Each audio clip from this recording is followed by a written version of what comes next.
sending out the signals for the Baltimore Colts. Unitas gives to Amici.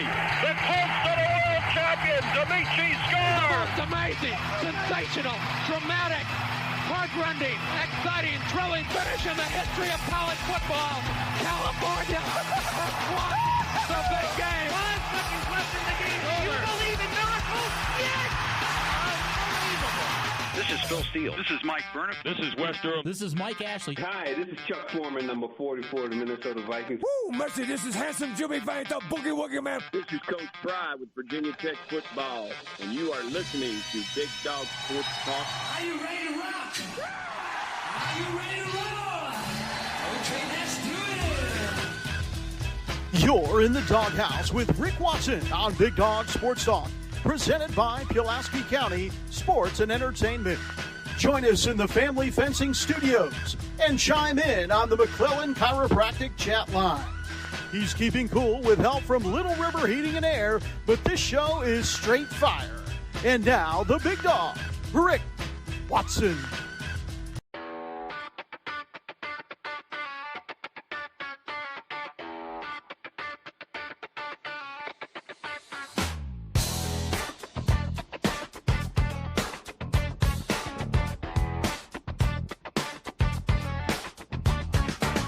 Rick Watson's got the mic, he's the big dog king. Cover sports so sharp, it's a new river thing. Virginia Tech fire, rapid pride too. Every stat, every play, he's bringing it to you. He's got that voice, deep as a valley, breaking it down, no dilly, no dally. Big dog sports talk, feel the bark, feel the bite. Rick's in the zone, every day, every night, from the Hokies to the Highlanders. He's got a spark, Big dog sports talk, lighten up the dark.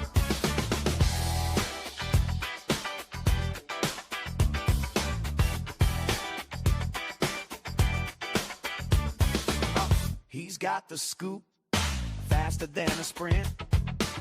Calling plays like a coach, every word's a hint. From the courts to the fields, the stories unfold.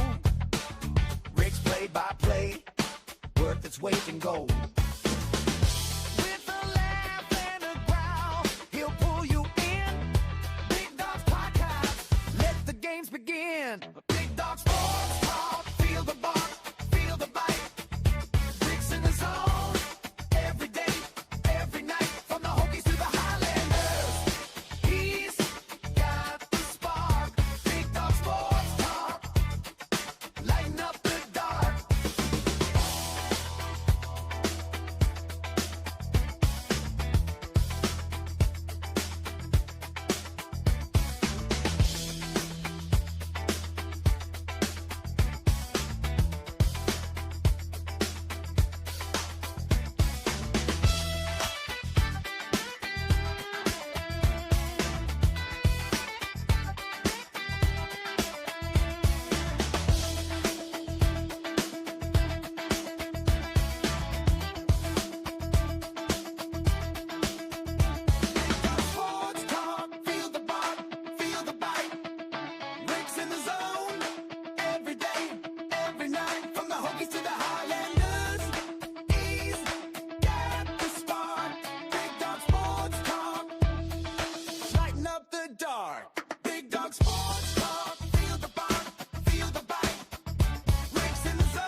their board members, and there's presentations all day about the state of athletics, not unlike what Virginia Tech has done with the board when they make their presentation. So just kind of getting people up to snuff. And I had a segment where I was the moderator for 5 of our student athletes, and they were just telling their story and their needs and their expectations and it was awesome. They were great. But anyway, it was telling that this news hit. Our session started a little after 2 yesterday, and the news of Dolly had just hit about 1:30, 1 o'clock, I guess, maybe a little bit before that. And all the young people were just so affected by it. They knew exactly who she was. They'd been to Dollywood. Many of them had been to Dollywood, and knew her music. Her biggest hit ended up being sung by Whitney Houston, although I like Dolly's version better. I Will Always Love You. But anyway, which they didn't know. I had to tell them, what? And I was sitting there playing Dolly's version. Yeah, she wrote the song and gave it to Whitney later for the movie. Oh, my goodness. So, yeah, it kind of sucks. Kind of sucks, to say the least. Keon Brown joins us coming up in just a little while, 20 minutes or so. Damian Sordelette, David Teal, and Mike Burnham. So we got a full program for you here today on a Wednesday. And we're just going to do this in honor of Dolly. Always goodwill, good nature, entertaining. And if you haven't seen The Best Little Whorehouse in Texas, you need to watch it. 9 to 5, by the way. Sure, it's a movie about feminism, but it's very well done. Very good movie. Lily Tomlin and Dolly were great. Dabney Coleman was a great antagonist. And she looked great in Best Little Whorehouse in Texas. Just saying. She looked great. She did. So everybody is doing well. Please, by the way, regardless of, hopefully, yeah, if you're new, subscribe, like, and share our content here on the channel. It all helps. Trust me, it all helps. Thanks to Lawson's Mobile Home Supply, 300 on Franklin Street in Christiansburg. Give James a call, 5403-18011, manufactured parts for your home. The NRV Super Bowl, 5403-8255-25. Leagues are forming now. Kids' leagues are still open until September the 12th. Sundown Electric, one of the best electrical companies in the area, down in Ellison, the Smith Brothers. Wiring, you name it, they'll take care of it at a low, low price. ReadySetFund.com, BobChrist11 at Gmail. And then check out the Ready Set Fund website. Professional Door Incorporated, residential commercial garage doors, family owned and operated, 40 years in business. 540-674-0008, sponsor of our text line. Hung out with Lara Ramsey yesterday at FanFest, National Bank member FDIC, the exclusive banking partner of BDST. Plus, she's also on the board at Radford, so her and her husband, Sean, were there. Great to see them. Ryan Pry, BDST fan question of the week, and it's been a doozy yet again. We've gotten over 45, like 47, 48 answers already. Who's the greatest NFL coach of all time? He's the attorney on 701 West Main Street in Radford, Trust and Estate Planning. Little River Heating and Air, 1095 Radford Street in Christiansburg, 540-553-2971. Thanks to Brandon at Top Shelf Apparel. Thanks to everybody at the Montgomery County Chamber of Commerce. Don't forget their golf tournament's coming up September 21st. And we're presented each and every day by Pulaski County Sports and Entertainment. Had Tim Miller on yesterday. He was outstanding. Mark Hundley's outstanding. McClellan Chiropractic, 155 Walters Drive, and, of course, Family Fencing, sponsor of our studio here in Reiner, 540-200-8294. Good stuff. What's up, Barry? Hey, thank you, Barry Plays. Appreciate that. Means a lot. Miho, Scaredy Cat, please subscribe. No sound. Uh-oh. Tom Landry Geese says, has everybody got sound? Are we good? Everybody hear me okay? I hear me okay. I'm getting nothing that tells me we're not on. We good? Let me know. 20 straight winning. See, Tom, I know. Yeah, the opening. We got the opening. Yeah. Hey, thanks, Lance. Appreciate that, man. Yeah, 20 straight winning seasons, 5 Super Bowl appearances, 2 championships. Tom Landry was one hell of a coach. He was. And a really, really wonderful man, too. Tom Landry has several votes, yes. He does. There's it's going to be close. It's going to be fun to tabulate. I'll tabulate this. Well, hell, I'm busy. I probably won't do it till Friday morning before the show. Moore says Don Shula hands down. I mean, again, so many great coaches. It's a good question that won't have – it's going to have an answer, but it won't be the absolute answer. There's so many great NFL coaches of the past. Bill Parcells has gotten a few votes. He deserves to be considered. Bill Walsh doesn't have nearly enough votes. Chuck Noll only has a couple. Vince Lombardi's getting a lot of love. Belichick's gotten some love. Joe Gibbs getting a lot of love. We have a lot of Redskin fans.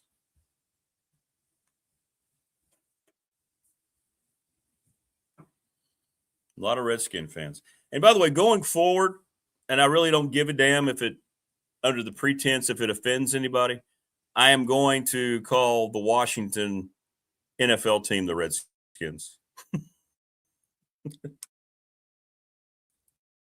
Not doing this Commanders crap. It's stupid. It's always been stupid. They've done everything. They've tried to redesign the uniform. They understand how much they screwed up losing their heritage. The god-awful uniforms that they had on top of the horrible name change for all the idiotic political reasons that even the folks who that were supposed to be offensive toward support. What's up, Criddle? Good to see you. See, I agree. See, for me, yes. I have Bill Walsh at a high bar. Agreed.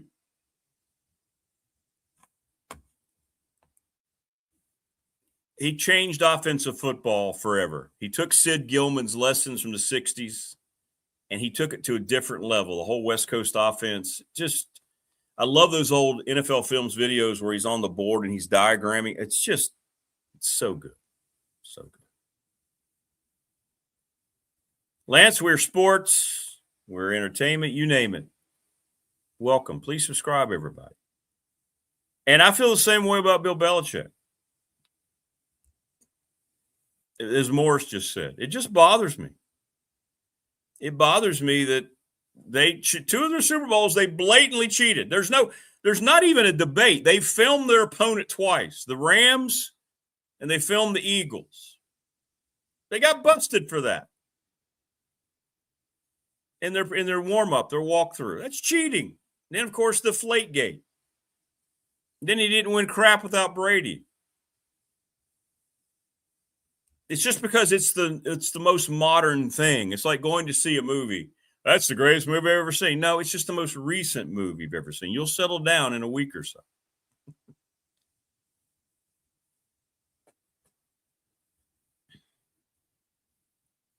But Bill Walsh definitely, he restructured the whole game. That's why John Wooden's the greatest basketball coach of all time. Everything that's run, you talk to any coach in the country, is everything John Wooden created at UCLA.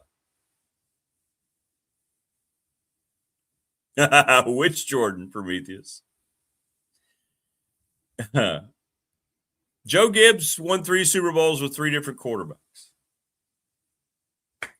Mike Shanahan, he continued Bill Walsh's offense in Denver. I'm not saying he's the greatest coach of all time, but he should be in the Hall of Fame. It's ridiculous that he's not. It's ridiculous that Jimmy Johnson is in the Pro Football Hall of Fame and Mike Shanahan is not. Dan Reeves is not. Marty Schottenheimer is not. But 66 NFL win Jimmy Johnson is, or whatever it is. What'd Shanny win? A couple Super Bowls, just like Jimmy, and 180 wins?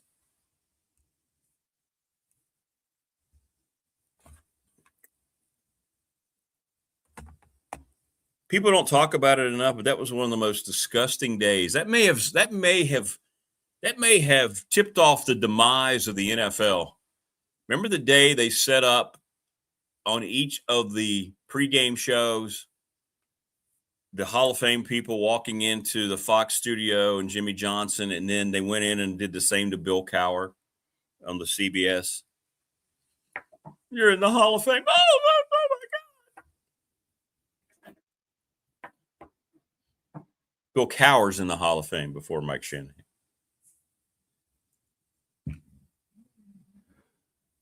How many Super Bowls did Cowher win? One? Did he win one? Or two? One, right? But it's been fun. We've got a lot of questions. I mean, we've got a lot of answers to that question. It was a good question. I think that was Wayne putting that one out there. Thanks, Wayne.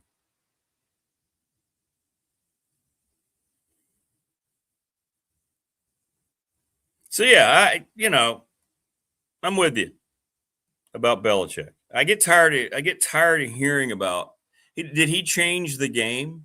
Tom Brady, his quarterback, changed the game. Right?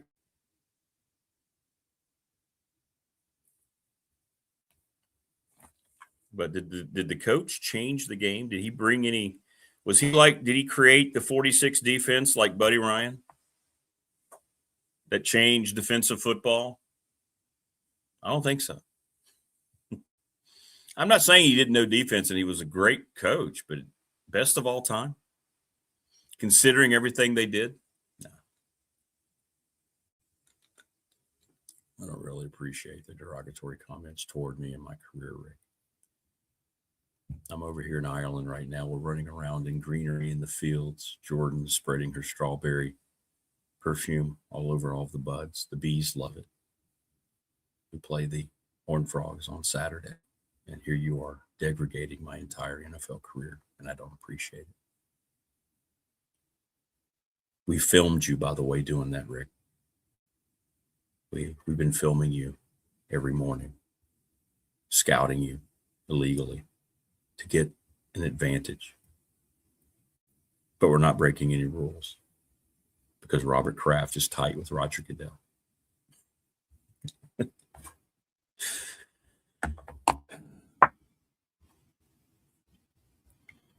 All I know is we're closer to having college football. We're closer to college football. Yeah, check my Windows. Yeah. Dude show up in Patriots hoodies. Prometheus says, I wonder why fans from Pennsylvania act like Tomlin wasn't a very good coach. Those fans are tough on coaches. Well, kind of apples and oranges with him and Franklin. But to your point about Tomlin, I mean, he never had a losing season. Now, did he win enough championships? Clearly not for Steeler fans. We'll see how they do this year with McCarthy. I think Tomlin is 1 year out, and then he's back in next year. He'll recharge the batteries. I think he joined. Is he not on the Sunday night show now on NBC? I think he joined that broadcast. I might be wrong. He's on one of them. But yeah, I've always thought a lot of Mike Tomlin. So does Coach Elmo. Agreed. Great coach. And we're not going to have guys who stay at one team for as long as he does ever again, probably. Andy Reid might be the last one just to stay somewhere where he's appreciated. Andy Reid's a Hall of Famer. There's no doubt. Mike Tomlin's a Hall of Famer.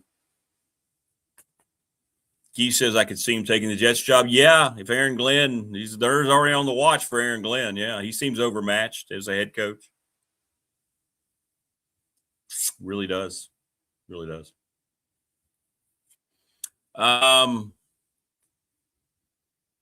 So Andy Reid is Andy Reid's the longest tenured guy now, right? Who am I missing? It's got to be Reid.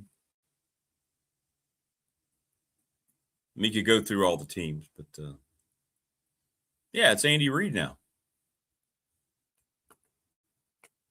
Hey, look, he's a heck of a football coach. He seems like a good dude as well. He's got a good sense of humor about himself. He's done a lot to innovate But again, when you look up at Patrick Mahomes later in your career, that's a place you want to stay. So it makes sense. Andy Reid's good for football. He is. He is. Good coach and seems like a generally good dude. He does. But that's going to be about it. You're not going to see that anymore in the NFL. You're not going to see the lifers. Yeah, his son's not so much. Yeah, good Lord. Wasn't there like a time there for about 4 months where one of them was already always in the news for dubious things? And you could tell how much he was struggling with it. I felt bad for him. He was, yeah.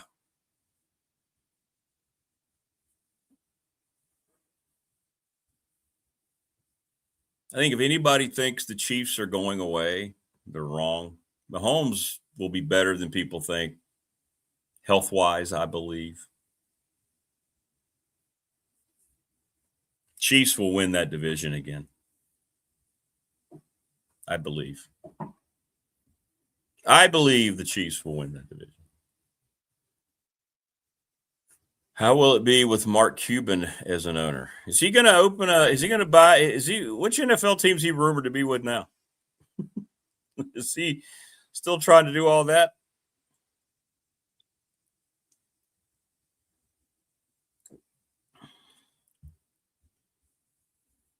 You know, I have to think, if I were a multi-billionaire, say I was worth $70 billion, would I, if a team came up for sale, would that be something I would want to do? Would you want to buy in? I guess an NFL team would be definitely yes.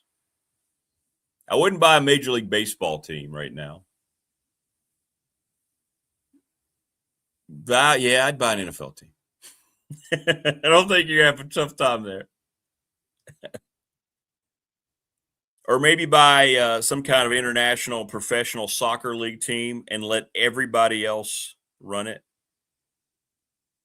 And I wouldn't pay any attention to it. Yeah, I'd do that. I'd do that easily. Yeah, the Cowboys, the most how many billions were they worth? They're the richest franchise in the world.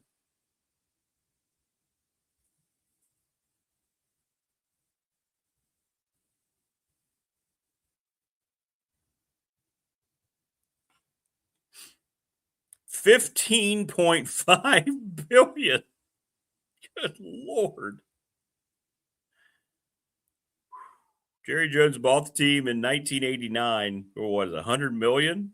Good Lord. That's insanity. $15.5 billion. Wow. Doesn't even seem real. That's not real, is it?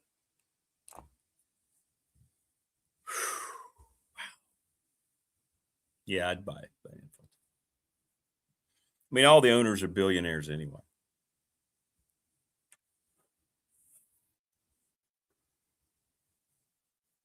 Now I'm getting people being sarcastic. That yes, there are people who didn't know that "I Will Always Love You" was Dolly Parton's song. Correct.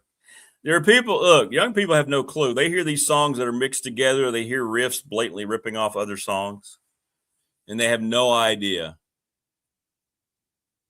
They hear, I say, yeah, that song came out in 1982. You realize that riff, that whole musical line came out 30 years before the singer was, and I use singer as a term loosely, was born.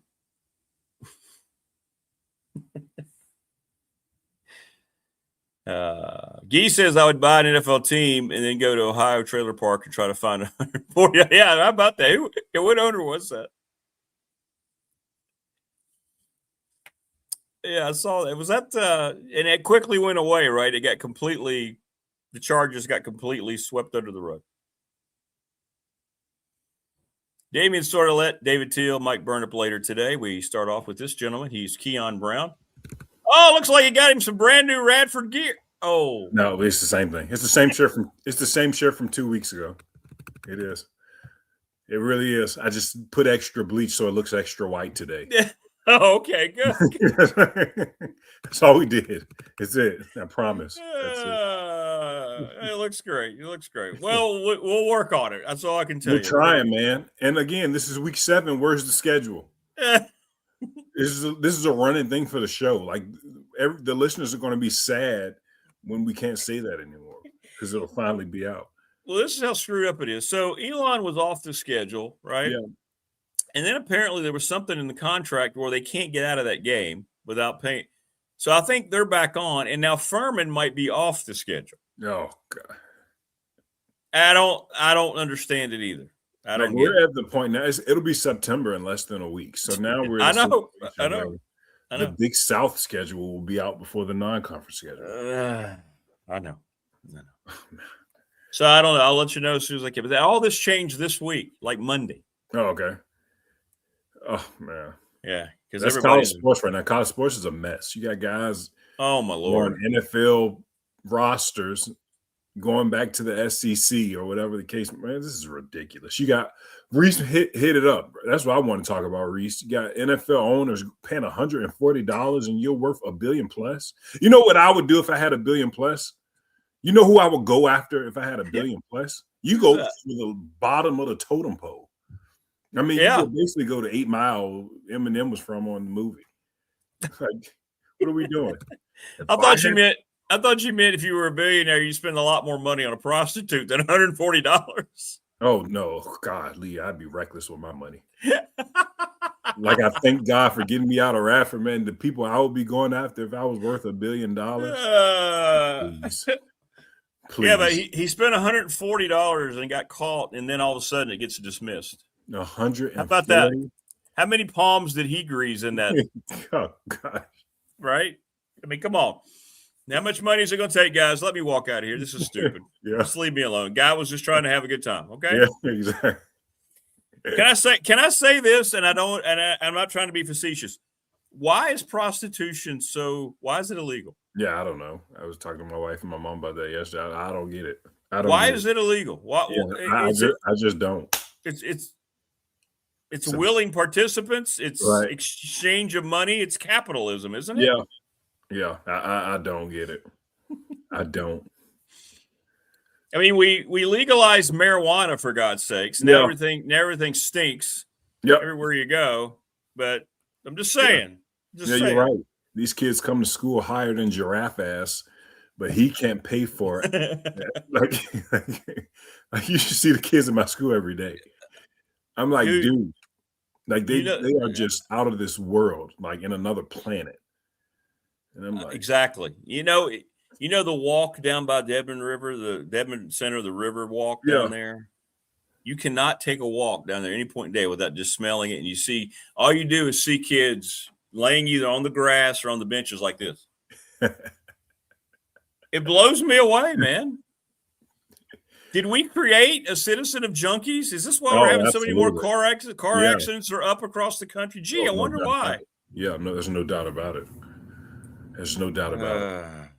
But anyway. But the SEC came out and said they're not allowing the NFL players, right? They did something, right? They did, but what does that mean for Lane Kiffin, who's taken 2 of those guys already? Yeah. I don't know what that means. High school prospects, man, and all this. If the percentages were low at first, like it was like a 0.7% chance just to be a Division I basketball player. And now to be just a Division I basketball player, the percentages have gone down to 0.5 or something. Like it's like crazy. It's insane. I know. And they don't even get to the numbers of the power conferences. I'm reading the policy, but I don't know what this means. Does this mean LSU has to give those guys back? I don't know what that means. What does it mean for LSU? I don't know. Anyway, the SEC behind the Big Ten once again. The Big Ten had the first statement, and then the SEC comes out. It's amazing how quickly the power shifted from the SEC to the Big Ten. Yep. Right? No, it did, especially over the last few years when they added all the schools. But how hard is it for the NCAA to say, these are the rules, just go through them? Like, all right, guys are getting 5 years now. It's nothing I hate that, but it is what it is. All right, guys get 5 years now. You can't be over a certain age. There's a teacher in my school who played college baseball who's now he's 24 years old. He played 3 years ago. We can make the cutoff age 24. That's being generous. Yeah, that's being generous. So, like, how hard it is it to just say that? Let's put a salary cap for basketball. We'll say what, 10 million. And college football has to be a little bit higher as more players we get it. So, how hard is it to make these rules and just put them into place? Right. Well, because of all the legal challenges, and nobody wants to do it because they know they're going to go to court. That's what happened with the 5-year rule, right? This whole thing. Yeah, but at the same time, we got to agree to something. It can't just be the Wild West. I know. Nobody cares. Nobody 5 cares. years to play, 24 years old is the max. I mean, come on, man. Like, it's getting ridiculous now. Yeah. Yeah. Like, you got 28 years old playing this year. Yeah, exactly. But that's going to go through, and that's okay. Yeah. See, Morris is with us. Porn is legal and even praised in Hollywood, but prostitution's not. What's the difference? I don't know. It's a genuine question. I've never understood it. Yeah, but I'm still confused in this case when you're worth as much money as he is that you go that route. The access to the people that you have access to. I'm telling you, if you offer somebody $200,000, it won't do anything for you. Just put out some extra jerseys or something. I don't know.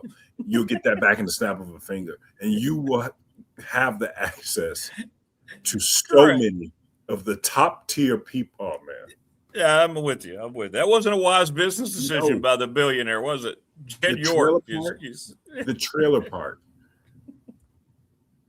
Desperate time calls for desperate measures, I guess. I don't know. Maybe it's a fetish. Maybe he has a trailer park fetish. Yeah, maybe that's what it is. Maybe he's got a double wide thing. He just can't. Which could take on two meanings. Yeah. But anyway. You would have been proud of student athletes yesterday. We had a forum. We had 5. We had a representative from women's golf. We had volleyball. We had soccer, baseball, and track, and they were all terrific.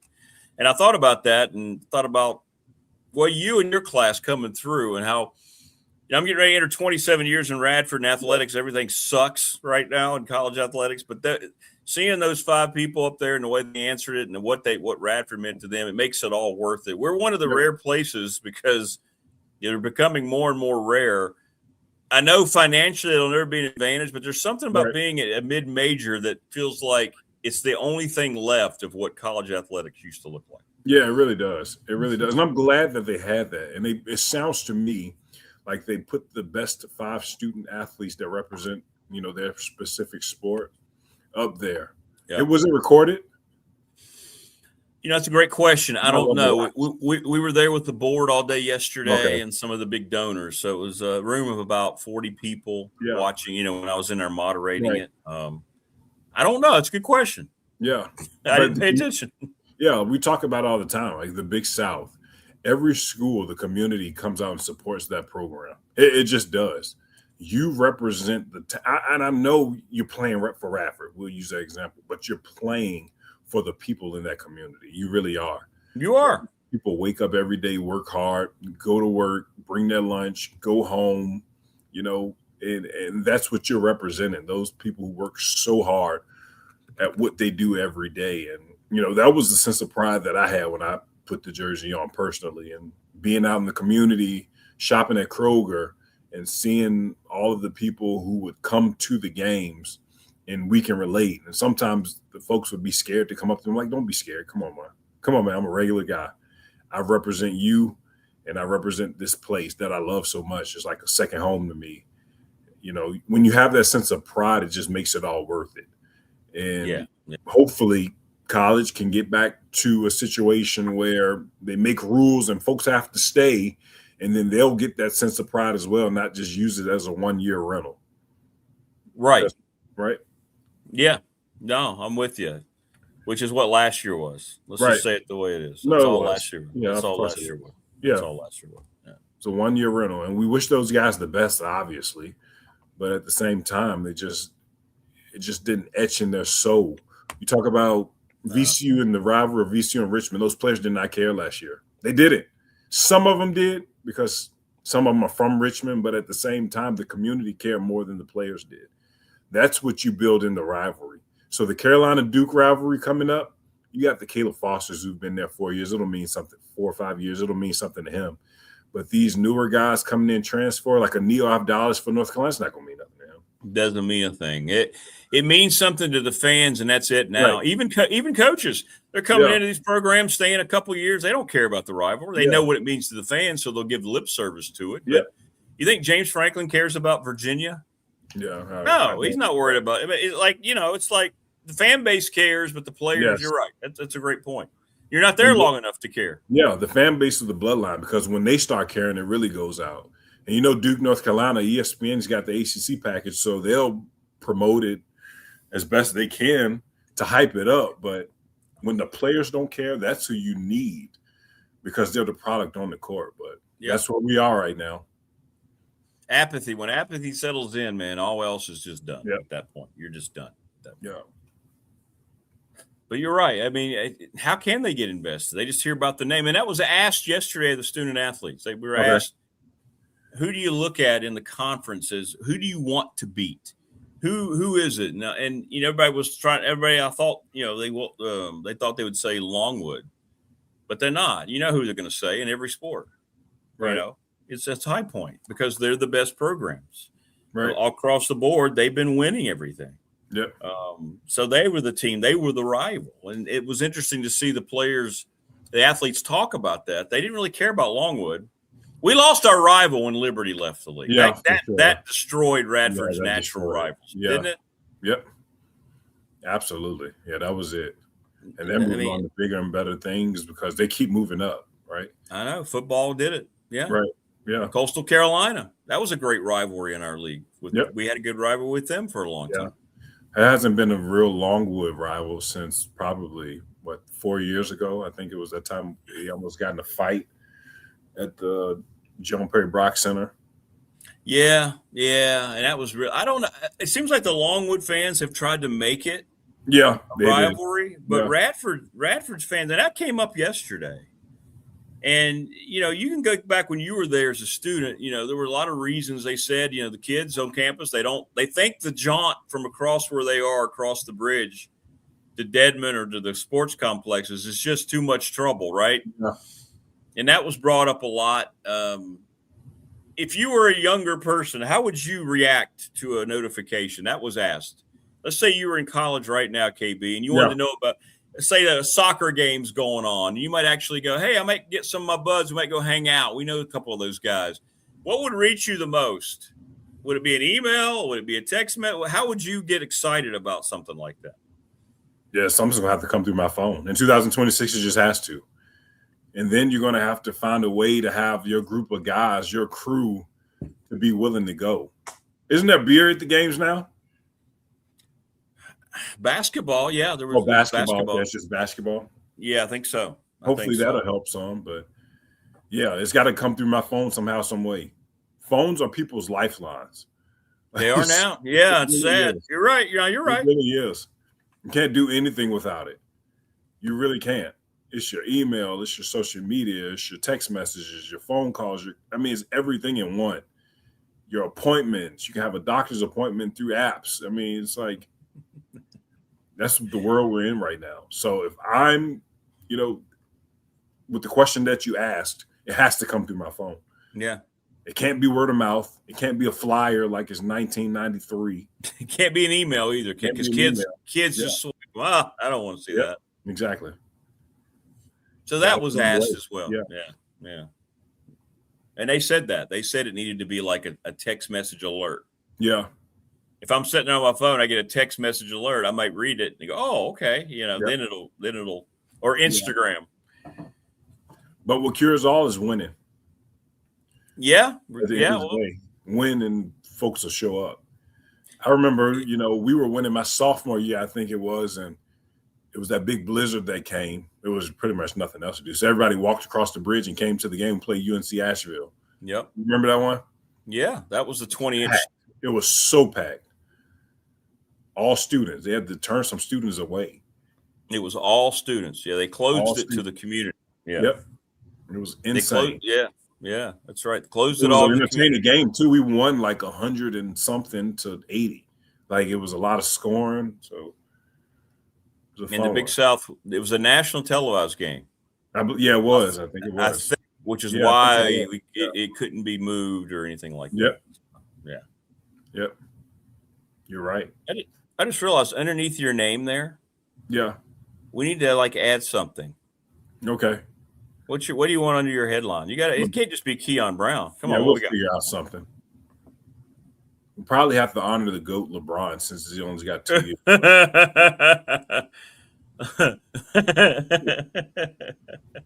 We'll honor the GOAT. Best dude. For now, we'll just do this. How about that? There we go. There we go. I knew that. Best dude ever. Until we come up with something else. There we go. Yeah. But yeah, it's interesting. College athletics and where we are. Are you excited for college? Are you a college football fan? Kinda, sorta, not really. Out of 10, I'm about a 3. I put it on every weekend and just do whatever I got to do around the house while TV's on. You're an NFL guy, obviously. Oh yeah, I love the NFL. College, I get into it closer to the end, towards bowl season, conference tournament season, playoffs. That's when I'm really tuned in. That's fair. That's fair. Yeah, that's fair. Who do you think's the greatest NFL coach of all time in your lifetime? That's our fan question. In my lifetime is Bill Belichick. I mean, it's not even in my lifetime. It's not even close. Yeah, it's not. Who do you think all time? Probably Bill Belichick. Well, we were talking about that earlier. Yeah, I know people don't like the Deflategate, and rightfully so. You know, he's got a lot of asterisks there, but he does. A lot of asterisks. Hey, the ones that bother me, Deflategate's what it is, but the filming of the team's walkthrough before the Super Bowls, that's the one I don't. Deflategate, I really don't get too into Deflategate because anywhere you in basketball, just some preferences there was basketball. A lot of guys will take air out of the basketball. Correct. Mike Jones used to talk about all. Yes, that's a real thing. So I'm like, I see it. Maybe the fans don't see that, but that is a real thing. They will take that needle, stick it in that basketball, let a little air out, and then we play. That's why the coaches immediately go over to the basketball rack. Right. During pregame. Yeah. And they start squeezing the balls because they know what it's supposed to feel. Absolutely. Exactly. Absolutely. Yeah. So for football, I get it. I'll say that. Although I didn't play, I can relate to it with my sport, but yeah, it's got to be Belichick. You'd have been a good football player. Probably. So, when I was at Fork Union, this is a real story. When I was at Fork Union, it was Fork Union Military Academy football factory. It is a factory. Literally across the hall from me was Cardell Jones and Mike Thomas. Mike Thomas, the former Saints wide receiver. Wow. Yeah. And Cardell Jones, who was the third string quarterback that led them to the national championship. That's right. Ohio State. They were literally my neighbors at Fork Union. So one day I'm in the weight room and anybody could walk through the weight room. One day it was Saban walked through. He was like, I think I told you a story. He was like, where's the quarterback? It was Christian Hackenberg, who ended up going to Penn State. But I'm in there lifting, and then there's 6 college coaches come in. 6. It was like Memphis. It was Western Kentucky. I can't remember the other 4. 3 out of the 6 schools offered me a football scholarship on the spot because they saw me in there working out. I'll never forget that, ever in my life. Are you on the spot? Yeah. Said, we want you to be wide receiver. I said, dude, I never picked up a football a day in my life. They said, we'll redshirt you. We'll train you for a year. You have what it takes. We see you. Yeah, that's interesting. Yeah. But I've not played. I've not played the game. Yeah, I'm good. Interesting. That is a real story. I'll never forget that. And the football players, they only had to stay at Fork Union until December. So we were there the whole year. Yeah, you're right. This was right around before Christmas break. And those guys were so excited to leave. They were throwing them parties and stuff. So I went to the weight room. Yeah. At that time, the coaches were coming in trying to find players to fill out their roster to come in for spring. They wanted me. I should have cut out a deal. If there's a way I can play basketball here too, I probably. Yeah, you could have done both. Yeah. What would have been the biggest adjustment for you playing football? Obviously, the physicality. Absolutely. That's it right there. What about wearing the helmet and all that? Yeah. Oh God, I can't even imagine like trying to get used to that. I can't even imagine it. I can't. You run around the shoulder pads and all that. Oh Yeah. man. Yeah. Oh God. And I had a nice physique at that size, so that probably was intrigued them as well. And I had a nice pump going. I've been lifting for about an hour at that point. Yeah. Yeah. Were you fast? Did you ever have good I was speed? really fast. Oh gosh, I was so fast. I was one of the fastest players on the team in Radford. I was. The only player I know that was faster than me was Rashawn. Rashawn, Who was too. Who was faster than me? But Wu dogged it on the end to ends. He didn't run. But I know those two were faster than me, but I was definitely top 5. So you could have been like a good receiver then. You could have think played. So. Yeah, I think so. That could have been good. How's class if I going? looked at it like I did with basketball, it would have been fine. Yeah. How's class going? Class is going great. It really is. It's going by so fast. For teachers, we're already in a month, which blows my mind. Students, this is week 3. Are they in school down there? Yeah. Got my son dropped off at UVA Saturday. Classes started at Radford Monday. Okay. Principal Cole up there back in action, huh? Yeah. Principal It's Cole. happening. Yeah, exactly. Yeah, exactly. He got going. They've been in school for about a week and a half. I guess public schools, week and a half, something like that. Yeah. I know a lot of schools in Richmond started yesterday, Tuesday. Yeah. Well, that's good, though. I'm glad to hear that it's not just dragging by. No, it's not. It flies by, man. High school up here is so fast. The kids in middle school, like, we out of school already? I'm like, yeah. At 10:30, it's half the day's over. That's wild. Yeah. So different. Last class from 12:30 to 1:50, pretty much. Really? Yeah. Man, we were at least 3 o'clock, 3:30. Yeah, exactly. If there's ever a change in the schedule where they say high school is going to get the middle school time is going to get the elementary, whatever, I'm switching. There's no way I'm going back. Hey, my son walks in the door from middle school at 5 o'clock every day. Like, that's insane to me. There's no way I'm taking time. There's no way. 5? Yeah. Wow. Like, he gets home between 4:45 and 5 o'clock every day. He might as well just have a job at that point. No way I ever switched to middle school. Just give him a job. Yeah, Tim saying, hey, ask Keon, does he already have a LeBron Philly jersey? I don't, but I'm getting one. I saw the line yesterday when they opened the team store. Did you see how long the line was? No. Oh, man. I got to send it to you. It's one of those things where you got the camera, you just follow in the line, and the thing never stops. Is he going to be 23? Yeah. Or is he 6? He's 23. 23 because he secretly idolizes Michael Jordan? Yeah. Yeah, well, he said he wears it for that reason. I'm not mad at him. He admits it. T-Bird says, I bet Keon is an excellent teacher. Absolutely. Yeah, I'm pretty good. I don't like to toot my own horn, but I like to say I'm pretty good at what I do. And you're real. That's what I think kids. That's the core of my teaching right there, being real. That's it. I promise you. That's what's the core of me teaching, being real, telling the students what they need to hear, not what they want to hear. Not what they want to hear, right? Yeah. Right.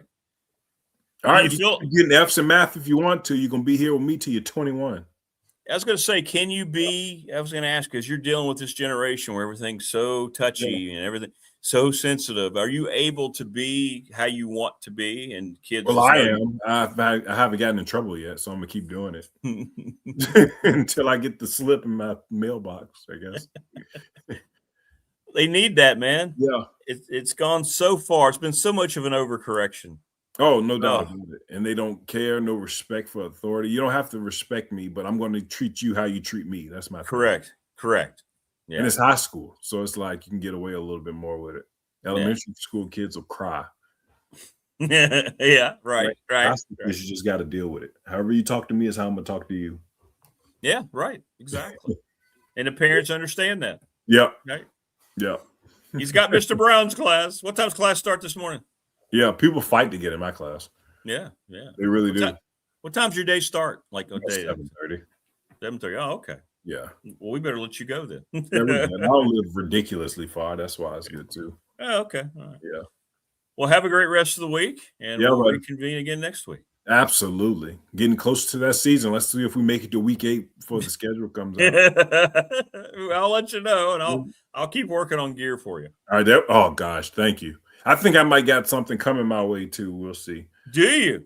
Absolutely. Did you finally get a hold of him? I didn't get a hold of Coach Chu. No, I didn't. But I'll text you.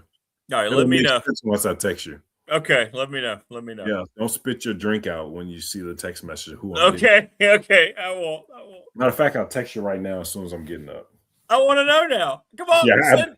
Oh, gosh, where's my phone? Send it. I want to know. Tell me. Watch this one. Okay, it's going to be good. We're going to have a live reaction here before we play so long. KB.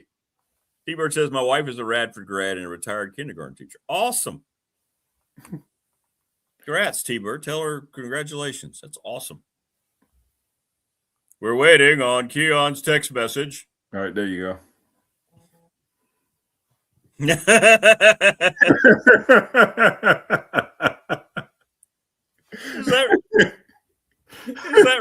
that real? It's a real thing. I promise you.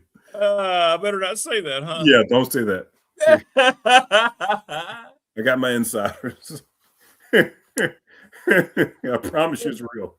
That'll be the best thing I see all day. Yeah. That's funny. All right. I said, hey, I got an idea. That was smart. Yeah. That was smart. Yeah. Oh, good stuff. All right, man. Have a great rest of the week. All right, buddy. All right. Take care. Stay safe. All right, buddy. All right, later. That was funny. Needed that, KB. Good stuff. Good stuff here on a Wednesday. Damian Sornelette joins us next here on the program. And then David Teal. We're going to talk about football weekend with David Teal. I'm not going to ask him about all this other crap. Well, I might ask him what's going on with this whole. Maybe I'll ask Damian too. I still don't understand what it means. So the SEC comes out with a statement like Keon talked about. They're going to ban pro players. And then you have LSU bringing in Daquan Wright, another guy. Do they get to stay? Are they gone? I don't know. It's going to be some kind of loophole, right? What are we doing? Is it state by state? This whole thing is such a convoluted mess. Here's a good question. Chase sent me this question. He said, so now with the passing of Dolly Parton, is she the last universally loved American icon?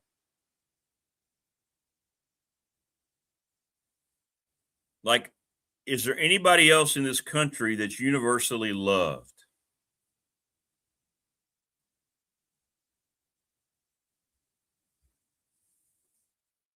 Entertainment, I mean, whatever it might be, actor, singer, certainly not going to throw in politician, athlete. Is Dolly Parton the last representation of that? That's a good, Chase, that's pretty profound.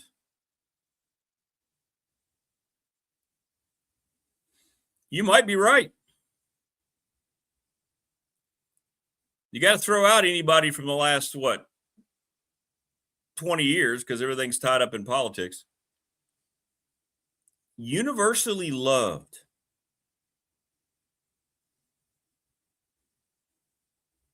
American icon.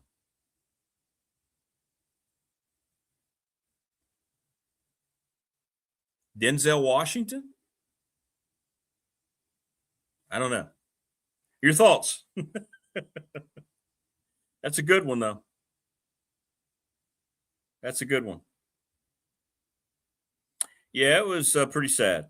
Pretty sad. I mean, she was 80 years old. I know she'd been, for the last year or so, there were a lot of rumors about her declining health.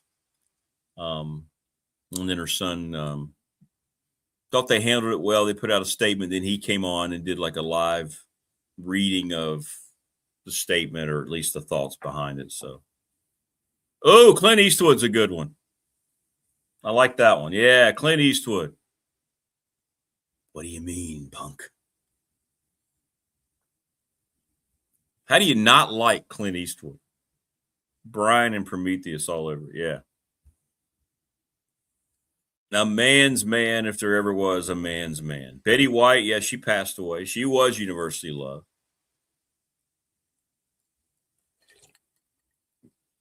Michael Jordan, set by Keon.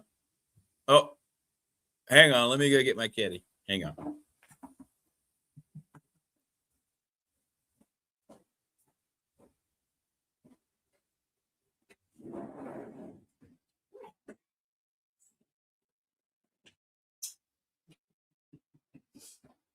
It was beautiful.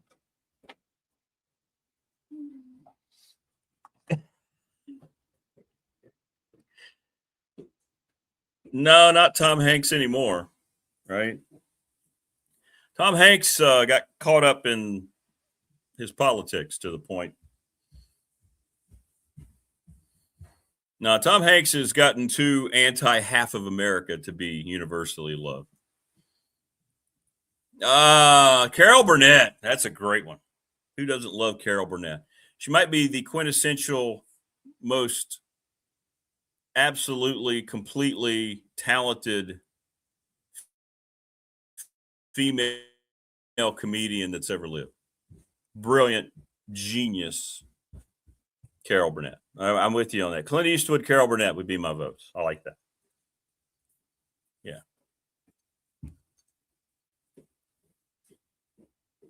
Great choices there. Great choices there.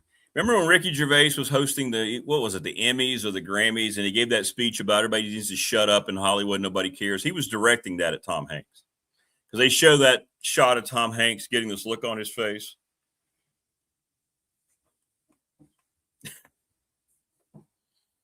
Yeah. Dolly Parton was universally loved, but she also universally loved everybody. Yeah, that's true. She seemed to have a genuine, didn't give a damn about. Yeah, she was the personification of not worrying about people's politics or their opinions if they differed from her. She just wanted to be nice to people. Imagine that. What a concept. What a freaking concept.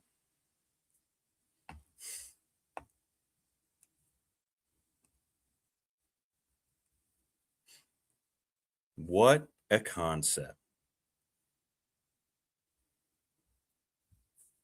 I think those are good choices. I would put Denzel in there.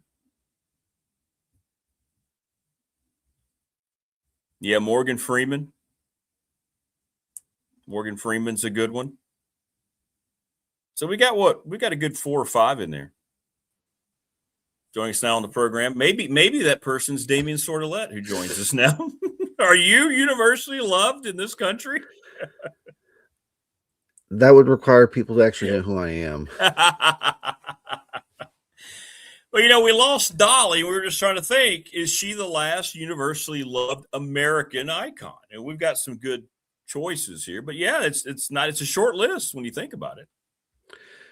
Yeah. Something along your past people are going to disagree with. So, yeah. But I think Dolly was universally loved. You can make a case with Morgan Freeman. You can make a case with probably Denzel Washington. I agree. Yeah. Clint Eastwood. We put Clint Eastwood in there too. Yeah. Yeah. But yeah, the list is not very long. No, it's not. It's not. David Teal. Yes. There you go. All right. So what did we learn this week from Virginia Tech football as they prepare for this spine tingler of an opener against VMI? Bill Davis' injury is a little bit more severe than what we thought it would be, even though Franklin didn't address it. He did in a roundabout way, saying Messiah Mickens and Tyler Mason are battling for the number 3 running back spot behind Hawkins and Overton. And the winner of that battle is going to be whoever has the more significant role in special teams, which means one of those two is battling to be the kickoff returner. So Tyler Mason has done it. But I can understand why Mickens would be involved because he was a 4-star kid and it's got some pop. Franklin did say Mason has been one of the more improved players, but Mickens was still number 3 guy going through drills. behind Hawkins and Overton. So unless something changes, I think Mickens is going to win that role. On the defensive end front, they feel like they're in a better spot, even though Sam Okunlola is the only one on there who has any sort of substantial experience. They really like Cortez Harris and Malachi Williams. Franklin brought them over from Penn State. Add with Javion Hilson, Asen Stevens, maybe even a Jason Abbey. I mean, I think you're in a good spot there. Time will tell, and they need some game reps, not just against VMI and the triple option. Need to see them against ODU and early on in the season to see if that is a position that can be good for the group this year. How big of a loss in the overview of the things are with Gabe Williams? What does the staff feel about that? Yeah, when you have a guy who you were projecting to be in your two deep and you'd feel good about, that hurts. And Franklin did mention he was factoring in. They were planning on him being part of the rotation, and then all of a sudden, now you got to shift Sherrod Koval down to that Sam linebacker position, which, to be honest, might be a good move for him because that might get him on the field because he wasn't going to get on the field at safety. He was the number 3 nickelback. But you move him down, and I would say the way Franklin talks about how much nickel they're going to play, having someone with a safety background there at linebacker doesn't hurt. I mean, they moved Caleb Spencer from safety to linebacker, and granted there was a few missed opportunities in 2024.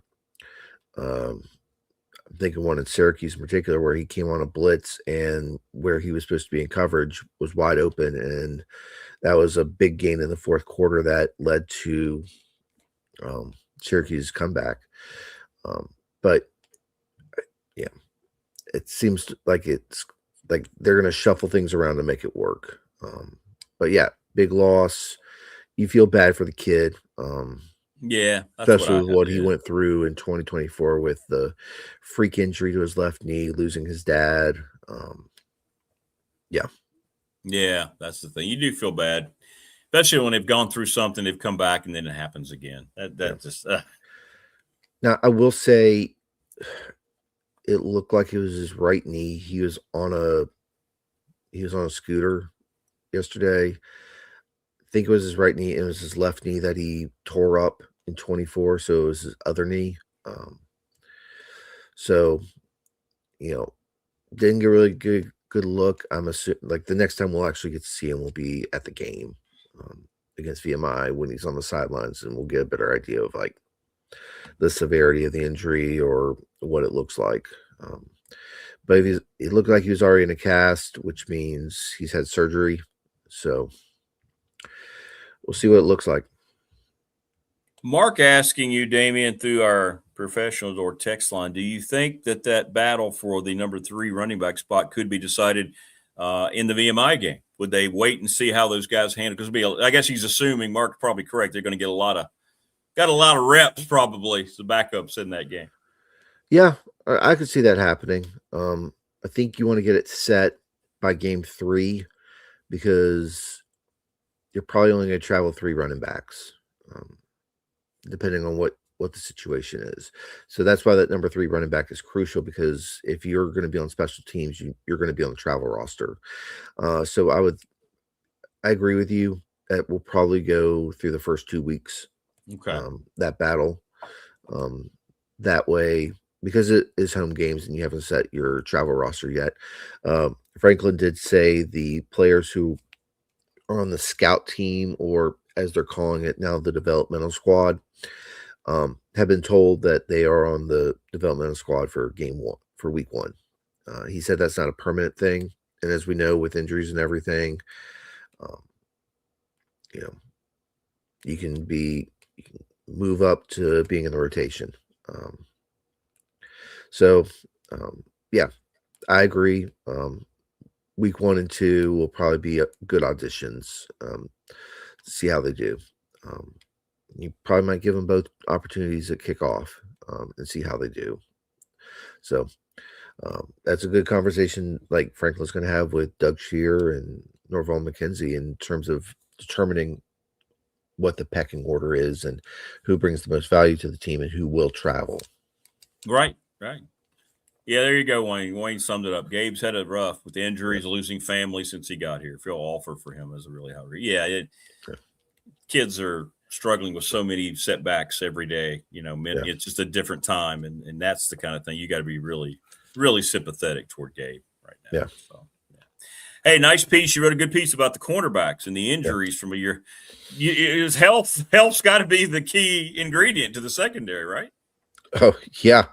When you go through a year and you only have 2 cornerbacks who play every game, it's not like the Mansour Delane Dorian Strong tandem where they're going to play every game and then everyone behind them's healthy because they're not getting on the field much. But you need guys. Franklin did praise Josh Clark yesterday, and that's expected. Nick Perry did say Jaquez White is 100% after the torn MCL and partially torn ACL that he suffered at the spring game. So I would think Clark's your field corner, White is your boundary corner, and then probably Cam Chadwick and Thomas Williams are your backups right now. With the amount of nickel they're playing, Isaiah Brown Murray is more likely going to be slotted there just because it suits him better. You get 2 bigger corners on the outside in White and Clark. And having that rotation, especially with Chadwick and Williams, allows Deloach, Polydor, Wosley, and those guys to develop. And I feel better about the cornerback room this year. But need to see it. I mean, you can't give up 67% completion percentage this year. You just can't. Yeah. You got to get more than four interceptions. So we'll definitely see how that goes.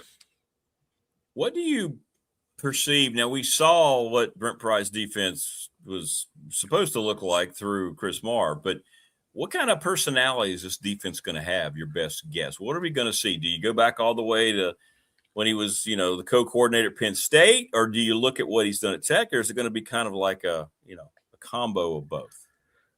I think combo of both because he's picking up some things that Sean Spencer learned in the NFL, a few things like Anthony Midget during his time in the NFL. It's an attack defense, single gap, limited responsibilities. Your gap, go after it. This is going to probably mirror more of what Penn State was, where you're going to attack. Now, Franklin did slip up on this a bit, but he did say that he thought they were going to be more of a cover 2 defense, and now they're going to be a man. They're trending toward being a man coverage defense. Just so Tyson Flowers is on the field for those man coverage situations. I didn't say that out loud. What? Quentin Reddish, Sheldon Robinson would probably be the better combo for that.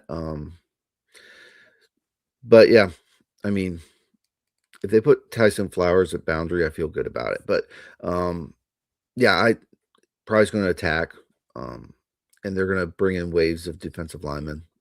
So I would say, it's going back to the Penn State days where they're just going to attack and pray that they're sending more than what they can block. I mean, because you're kind of in no man's land, if you don't block it, if they block it, you're in trouble back there. Yeah. And that's why you need White and Clark to be good at corner, and then you need good coverage at safety. And I mean, granted, Tyson Flowers lining up in tight man coverage against really good slot receivers and tight ends does not look good for him in camp, but maybe a little bit more space. He won't get his back turned to the line of scrimmage as much. So we'll see. I doubt they're going to play a lot of man coverage against VMI because they are going to be going up against triple option, and you kind of need some responsibilities there. Yeah.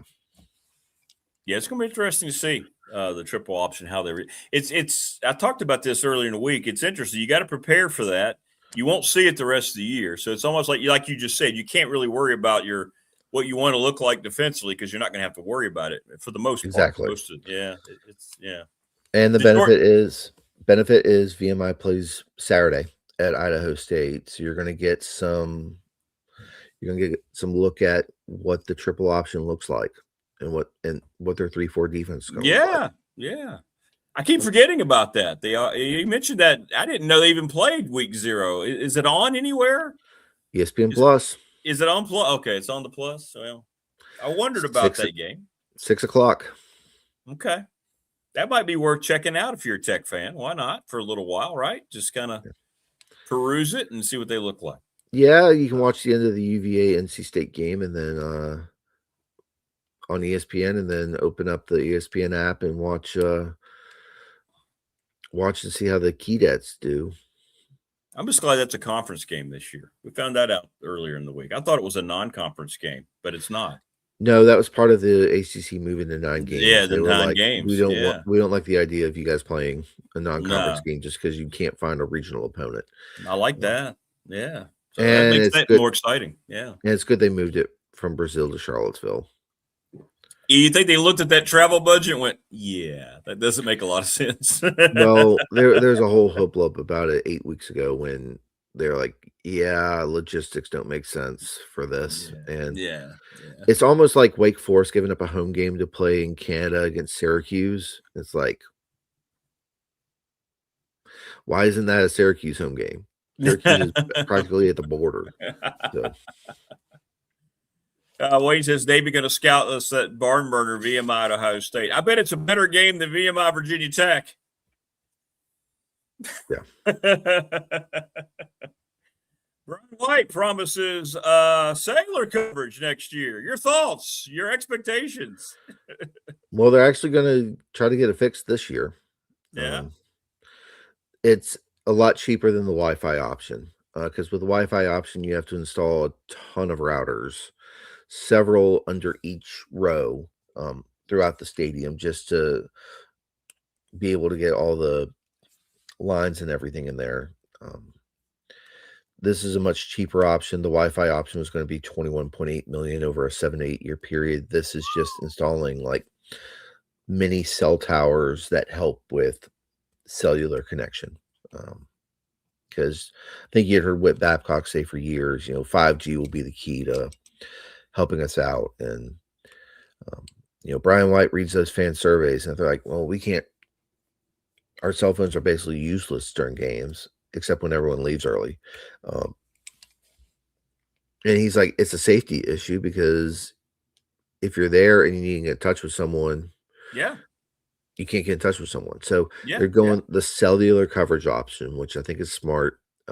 They want the temporary fix this year. They said for week 1 it's not going to be perfect, but they want to get enough small cell towers built around the stadium that should help ease that and make sure people can connect. And then they said they're going to have a permanent option for 27. Did he say what that was going to be? The permanent option? The cell tower, like just the cell towers. That's going to be it. Okay. Yeah. So it sounds like it's going to be probably more put in place next year than this. Yeah. We'll see. Right. Yeah. It's I need to FOIA the cost of it, but I think it's substantially less than $21.8 million. I know when I covered Liberty, when Liberty was upgrading Williams Stadium, multiple boxes for routers were in each individual row. And that was a substantial cost because you had to get the routers, get all the lines to support everything. So that was a substantial investment for Liberty. And I expect it would be like the $21.8 million Amy Sebring told the Board of Visitors back in June, fits the bill because you have to spend the money to do that. And then it's upgrades whenever the routers need to be replaced. And it's a substantial investment. I like it. With Liberty, you can make cellular phone calls. At Virginia Tech, if you're going with cellular coverage, you can at least text message, make 5 calls on a network, which I think people probably like more. So there was more of a call for money. More. James Franklin got involved. Have they ever? I may have missed it. Did they ever? Have they talked about an amount they're looking for? Do they ever get to the end and say, "Hey, this is what our goal," or is it just the continued message, the generalization? Hey, we need more money. Yeah, it's the adage, and Franklin said this: the people that we're chasing have been spending at this level for 50 years, and they're not going to let Virginia Tech catch up.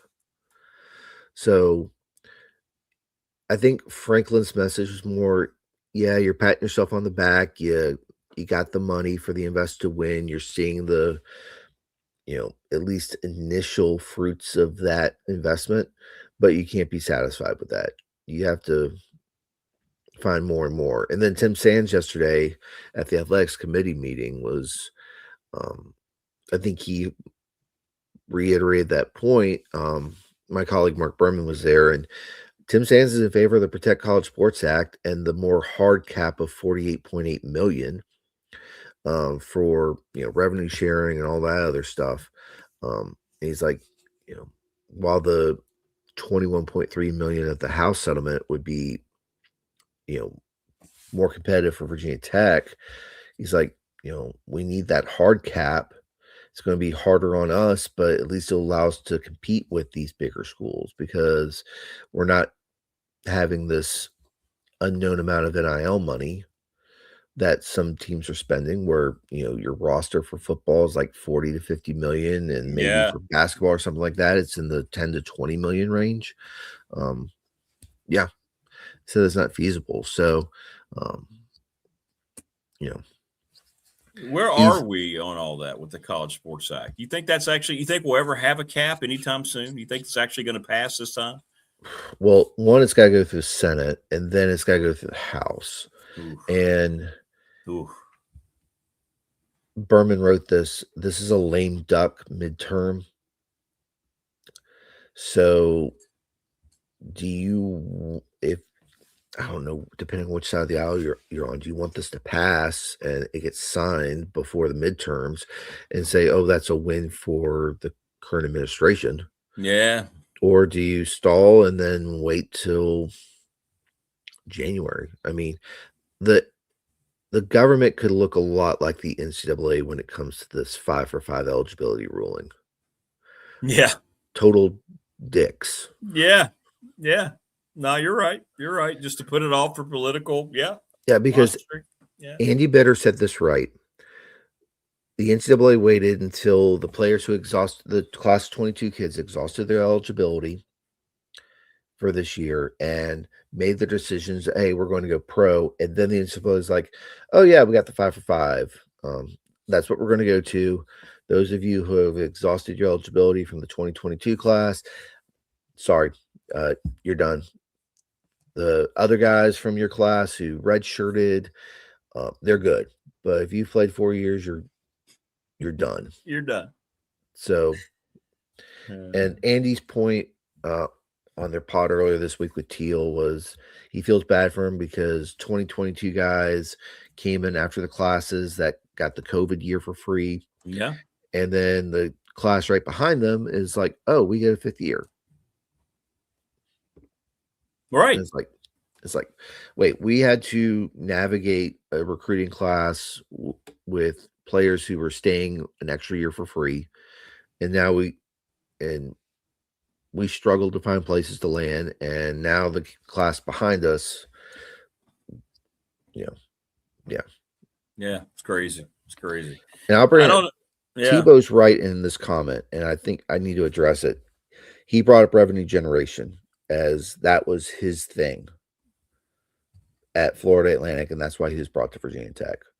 They brought people in to generate revenue. That's why the apparel deal, there was an extension to it for a week. Where are we on that? Yeah. What do you think? Nike has, in the contract, Nike has the right to match or exceed any deal that is in place that wasn't theirs. So the dreaded clause. Yeah. Okay. but Yeah. that says there's another player in it. So if it's Adidas, which we broke it down last week, I'm a betting man. That's what that is. It's going to be somewhat, I would say it's in the ballpark between what Georgia Tech got from Under Armour, which I believe David Teal says like 18.6 million a year, and Tennessee, which has been reported is $20 million a year. For Adidas, right? Yeah. To Tennessee. So what's the Nike deal now? What is it now? What is Tech? How does that work per year right now? What was the old deal? 1.96 million. Really? That seems really bad. It's been atrocious. And Whit Babcock, whew, really? He said this on the record. Man, that Nike deal doesn't look that bad. He said it didn't look that bad? Yep. Woo! Wow. And I brought this up last week. It's not the 20 million a year to Tennessee from Adidas isn't all just cash. It's apparel for every it's right. a lot of apparel. It's NIL, so you get money that goes into the NIL coffers, and then it's a pretty good check to the university. So if you're putting in, like I said last week, if you could put in anywhere between $8 to $10 million into NIL from your apparel brand, yeah. How much do you think Nike values Virginia Tech? Because that you think they're gonna, because if Adidas is gonna offer more, right?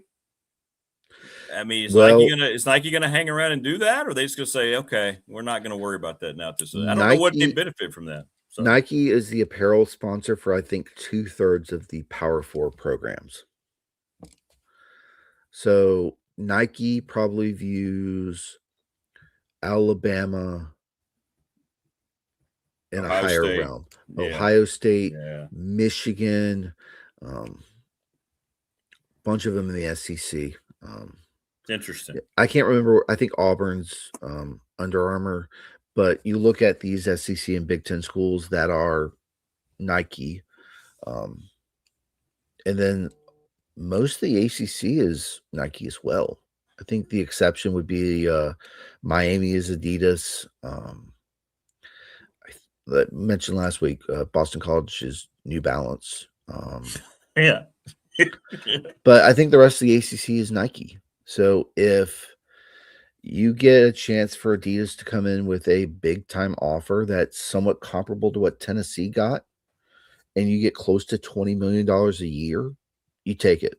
And absolutely. And Nike's not going to come anywhere close to matching that. So yeah, I like that. You know what Adidas stuff is to me is Nike stuff. The clothes is terrible. We're a Nike school at Radford. I don't know how much trouble we have keeping our gear. And it's not made very well. It's all made overseas, and it's cheap. I'm just going to say it right now. It's just cheap. Yeah, but I think one of the commenters last week mentioned how Adidas had just gotten a shot in the arm with, like, I believe, private equity or something like that. And however you want to interpret that, but Adidas is making a play on college sports, and if you can grab someone like Virginia Tech, a brand with James Franklin, yeah, you go for it. Because I also forgot Oregon's a Nike school, and of course, that's one of Nike's big brands. So I don't think Nike views Virginia Tech as a big brand. I mean, how long did it take Nike to get anything close to anything right for Virginia Tech colors? It took them a while. Adidas would probably be best suited to get Chicago maroon and burnt orange correct for that. Adidas has got some impressive partnerships. Yeah. Arizona State, Indiana, NC State, Penn State, A&M, Texas Tech, Louisville, Kansas, Miami, Nebraska, Tennessee, Washington, Georgia. Wow. I didn't know they had that many major players under their. And now you get a chance to add Virginia Tech to it. if the money's right. So I think it's going to be Adidas. We said this last week. We remember right. we broke the news. We said it was going to be Adidas last week. Brian White signed a deal with Adidas when he was at FAU. Yeah, and his brother you brought that up. That's right. And his brother signed the 10-year, $200 million deal with Adidas at Tennessee. It's all Adidas in Blacksburg, baby. Yeah. Yeah, it's going to be Adidas. It's going to be Adidas.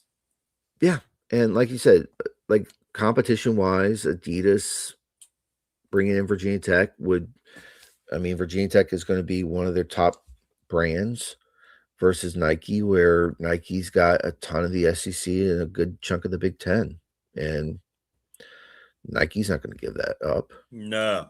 Yeah. No. They'll offer more money to those in a heartbeat before they would go after Tech for anything close to $20 million. Yeah, and Brian White said this. Like he said, he wants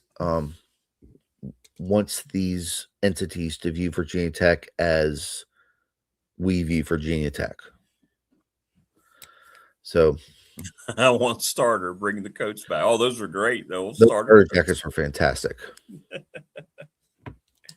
Good stuff. They also have a Run DMC song. Rick, you'll get that. Yep, that's right. That's right. Yeah, they sure do. So wow. So once again, we're David and I for the second straight week, we're making our prediction. It will be Adidas announced. They said what next week? Now it'll be Monday, month, right? Monday.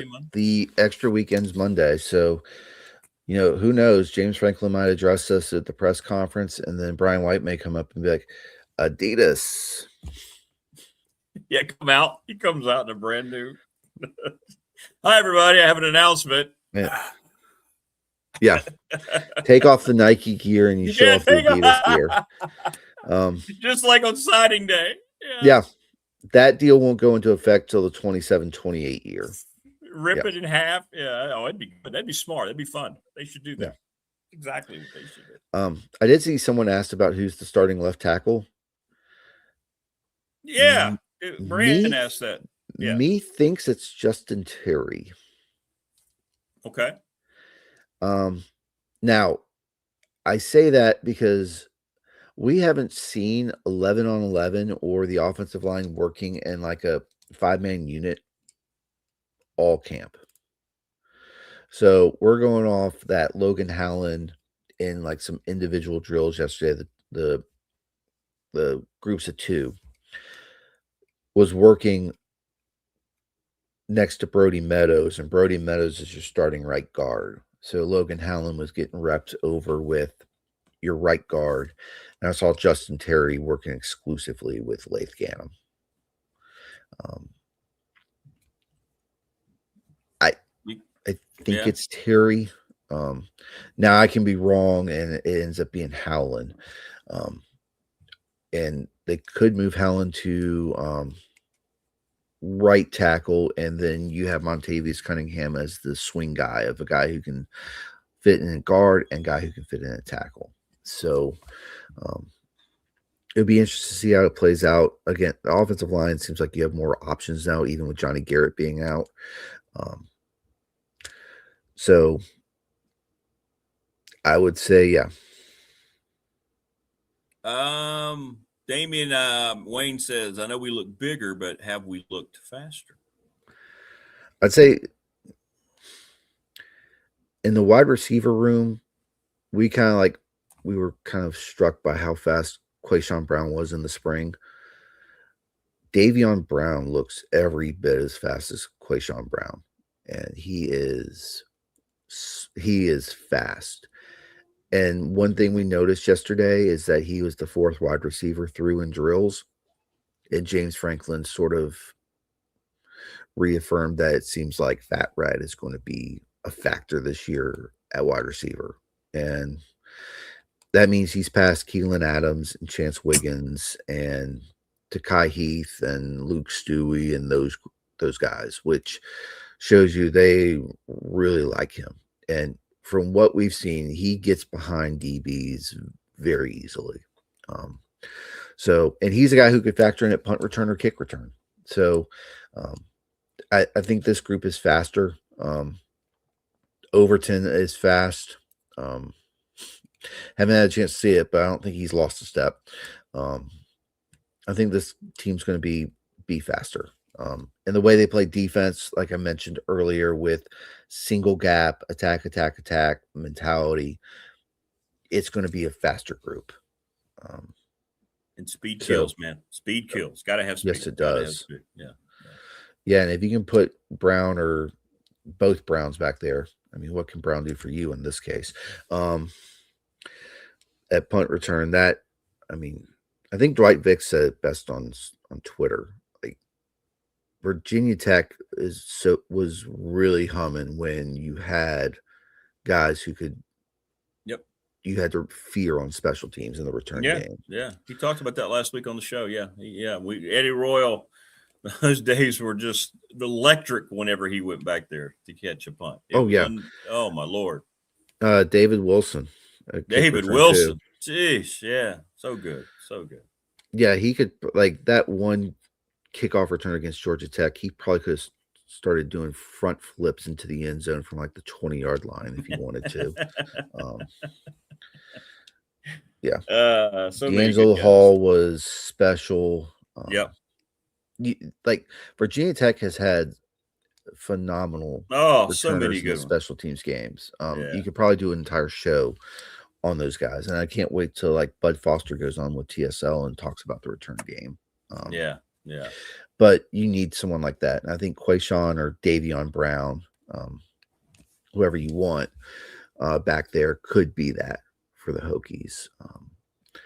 And hopefully you get to see it. I mean, we got to see it in glimpses with Bayshall Tootin in 2023 at kick return. But they need a dynamic guy back there. Chris, I have to tell you, Heath is not. I haven't seen him go through drills in the last 3 open practices we've been to, so I don't know. He's got maybe have something wrong. I didn't see Peterkin out there yesterday. Stewie wasn't going through drills. So I would say right now, like your top 6 are Green, Quayshawn Brown, Marlon Jackson, Davion Brown, Tysier Denmark, and Keelan Adams. And that's a pretty good 6. That's 6. That's good depth. Just like you said, keep him healthy. So yeah, I want to see Keelan Adams healthy because that dude was a problem at Green Run High, and we saw he hit against Minnesota in the bowl game. He's got something.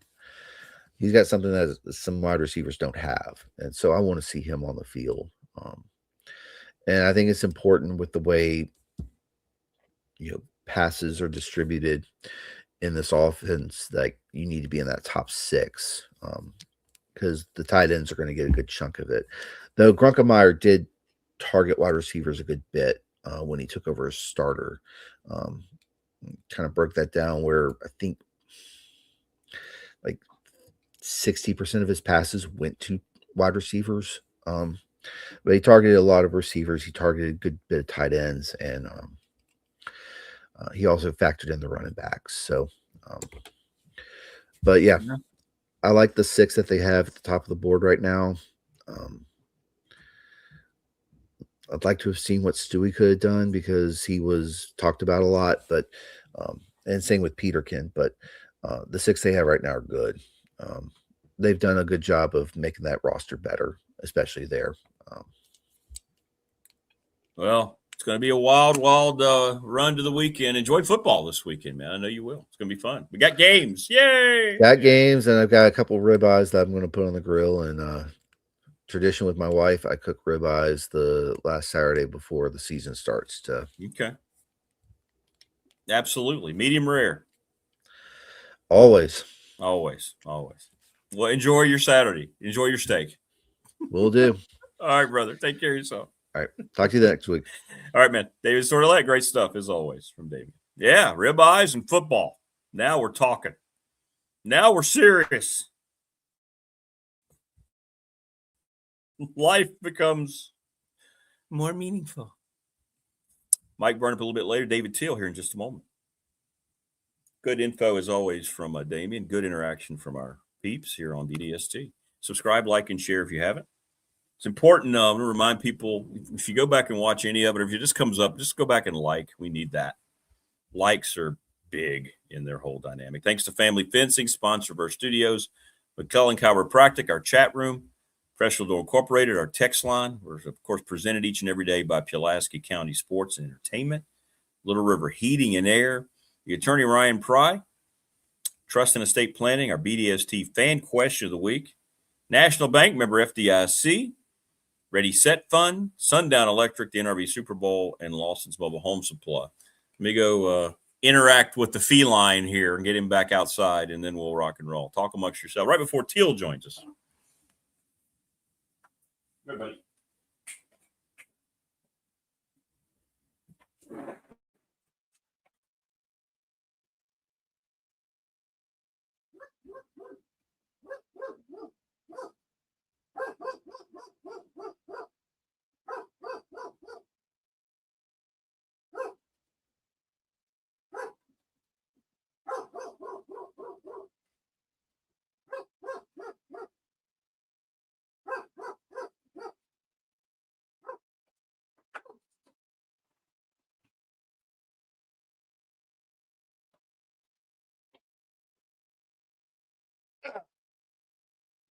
All right, there we go. Animals are like kids. It's time to get them out. They got to go out. All right. Sorry about that. I'm now an empty nester, so, that takes the place of my child. Joining us now on the program, there he is. He's the Hall of Famer, David Teal. David, how are you? Good morning. Good morning, Rick. Good to see you. Hey, we got football this weekend. We do. Thank heavens. So let's just talk about that. I'm just so over the rest of it. I know you are as well. Everything just seems like a disaster surrounding everything in college sports right now. Well, it's just so daggone confusing, Rick. I know. The SEC comes out with a statement, yet one of their schools is taking on two of the pros. I don't know where anything stands anymore. I 100%. No, it is, as Tim Sands said at the Board of Visitors meeting in Blacksburg yesterday, quote, a circus. Circuses indeed, yeah. Without acrobats who can stay on the tight wire. It's just unreal. It's unreal. All right, let's get into the season opener, shall we? Sure. Bill Belichick's second season in Chapel Hill. Not a very good offseason, to say the least. Negativity all around. Yeah. TCU beat them up last year in Chapel Hill. What do you expect to see on Saturday over in Ireland besides that beautiful green grass? If I'm a Tar Heel fan, I fear more of the same. You too? No, I really do, Rick.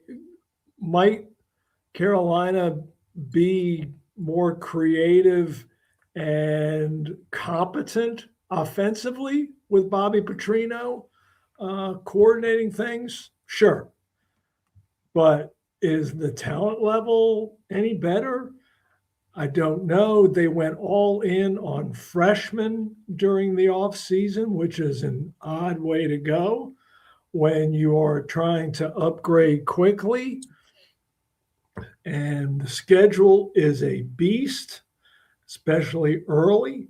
Because after this, yes, there is an FCS game, but then in very short order, here comes Clemson, here comes Notre Dame.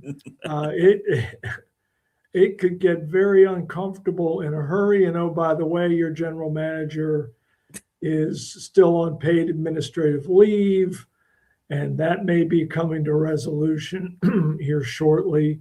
And then this is no laughing matter, but Belichick's son, Steve, the defensive coordinator, is on medical leave. Right. All that going into a rematch against a team who completely outclassed you a year ago. I know they have a new cast as well, but yeah. I'm with you.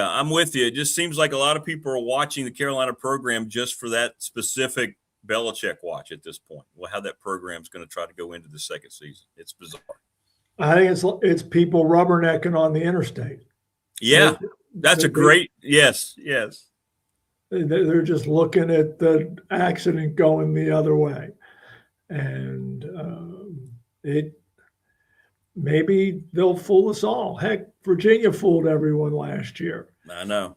So we'll see how it plays out in Chapel Hill. But there's a new administration with Steve Newmark as the athletic director, replacing Bubba Cunningham. Newmark is a Chapel Hill native. He is a lifelong Carolina fan. So just a lot of moving parts there in the triangle.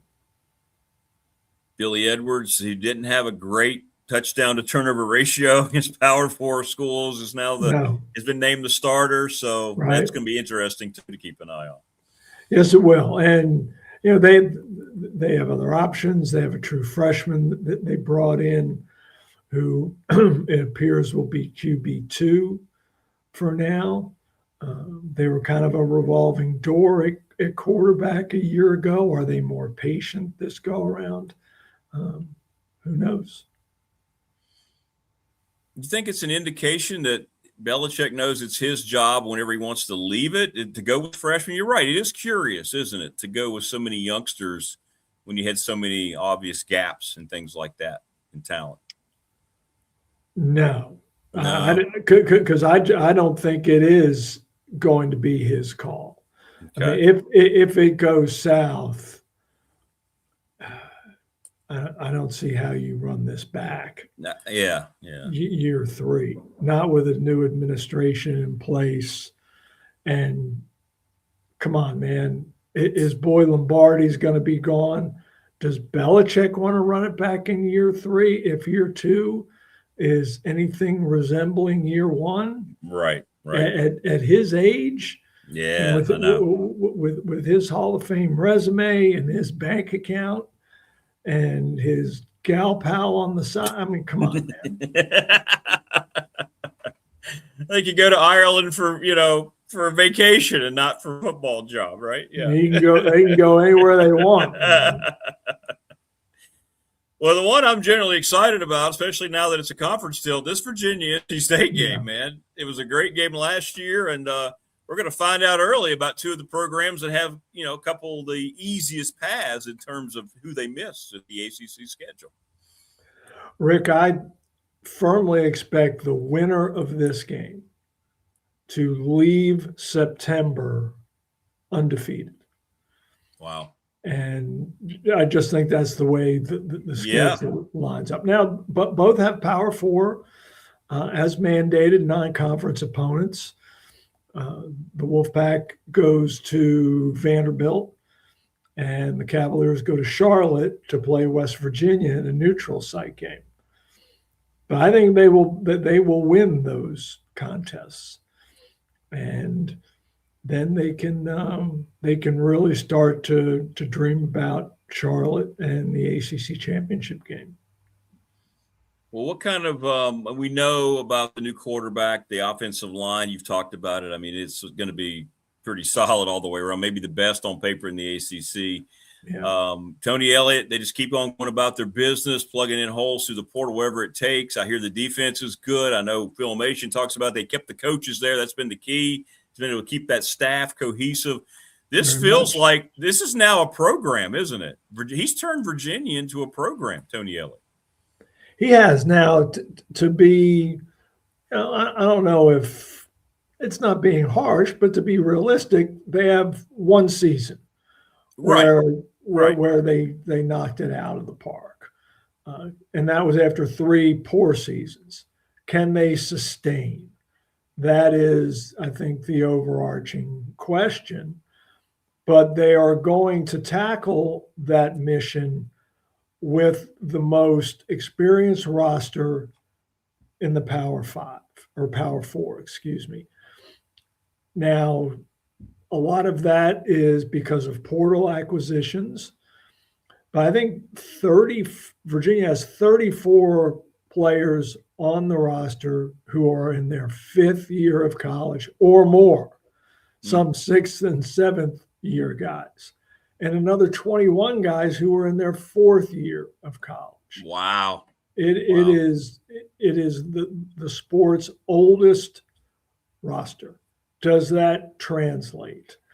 I asked Tony Elliott yesterday, in fact, at his weekly presser, how that experience has manifested itself in training camp. And he said consistency, just consistency of approach. There have not been the normal ebbs and flows of a preseason camp that you usually see. He said this is a very business-like group that just comes to work and gets it done. And to me, if I'm a Virginia fan, that sounds like a recipe for winning. Yeah, it does. It does. I guess they've only had the one situation with the running back, right, that I can think of, talking about an experienced team like that off the field.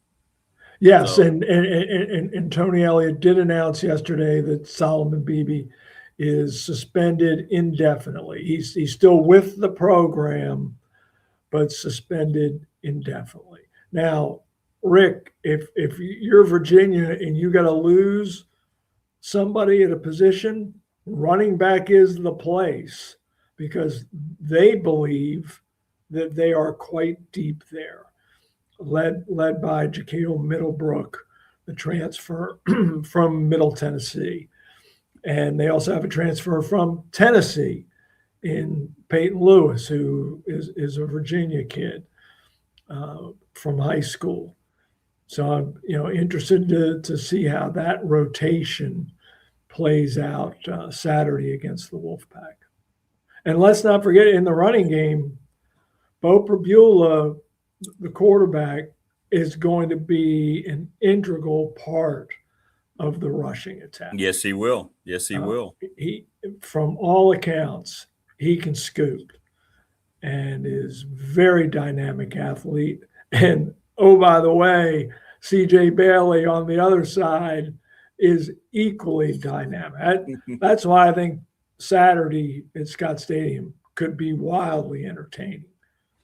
Yeah, Bailey's a terrific quarterback. NC State's not getting enough, I think, attention. Maybe that's where they want it. Why not? With the schedule, good quarterback coming back. I mean, NC State could be that, I don't know if you'll call them Wake Forest. They could be a Virginia this year, couldn't they, in the league rising up? Sure they could. And boy, could Dave Doran silence, a lot of critics if that indeed happened. The Wolfpack famously has not been to an ACC championship game. Now, fans can say, well, we were in the Atlantic Division for all those years and competing against Florida State and Clemson. Yeah, but then how do you explain Wake Forest? Haven't been there twice. Right. Yeah, and 9 wins last year. Yeah, and oh, by the way, how would you then explain Duke last season when there were no divisions? And yes, it was a wonky tiebreaker, but your neighbor Duke not only went to the title game, but won it. Right. 100%. What do you think about the defending? Let's just say it. It sounds weird. What do you think about the defending ACC champs? I mean, Duke loses their quarterback late. Manny Diaz, he's done a really nice job solidifying things, keeping it going. Mike Elko was, of course, turned it on his head. But what do you think about Duke and everything they've had to deal with? Can they just silently kind of be that team again this year? I have doubts. They've named their starting quarterback. No real surprise. Their last-minute transfer in response to Darian Mensah going to Miami. Duke then signed Walker Egot from San Jose State. Very productive there. Similar, really, to numbers that Chandler Morris put up prior to Virginia at North Texas. Now, San Jose State is not playing the caliber of competition that North Texas was in the American. But the Devils have their starting quarterback. I tend to, last year Duke was a 7-5 regular season team. Yeah. Would 7-5 or 6-6 shock me? No. But a repeat championship game appearance would stun me. Yeah. Can SMU unseat Miami? It's that team that everybody's talking about in the SEC. I mean, in the ACC this year. I saw Josh Pate pick Miami to win it all, win the national championship yesterday. What do you think about SMU's chances to be that team this year? They've been so good. Was it 14-2 in ACC games so far? Yes, and unbeaten at home. And, oh, by the way, one of those home wins last season was over Miami. Right. So the Mustangs ain't scared, and nor should they be. They got plenty of money. They've got an anomaly in college football these days I think this will be his third year starting, Kevin Jennings at quarterback. Who has that? And he's homegrown. I mean, this young man is from Dallas and wanted to go to SMU and did and has not wavered and had offers to go elsewhere and stuck with his hometown program. And he's got pieces around him. Rhett Lashley is a superb coach. Yes, he is. And most likely could have returned to his alma mater in Arkansas in the offseason. But SMU's a better job than Arkansas. And Lashley was wise enough to recognize that. Well, it's going to be great. Stanford also plays later. It feels like, I had this wrong. I thought, as ridiculous as it is that there's part of the ACC, Stanford and Cal to me, I thought Stanford would be the team we'd see. But California has taken some new coach, terrific quarterback. Fans are excited. I keep reading out Cal football has been that school of the two West Coast schools that have stepped up. And I think, who knows, they might be one of those teams this year, just strictly because of the bringing a defensive coach coming in, but he's got an offensive coordinator that's going to fit in beautifully with their quarterback. Am I wrong to be so bullish on Cal this year? Say it with me, Rick. Jaron Kiawe Sagapuya Tele. God bless you. He can play now. He can play. Saw him in person last year at Virginia Tech, and the Hokies beat him. Right. And they'll have to do it again this season if they want to have the year they want, because the Hokies go to Berkeley later on this year. The sneakiest, really good game of week one, in my humble opinion, Bob Chesney's UCLA debut at Cal. Yeah. 10:30 Saturday night, ACC Big Ten After Dark. Sign me up. There you go.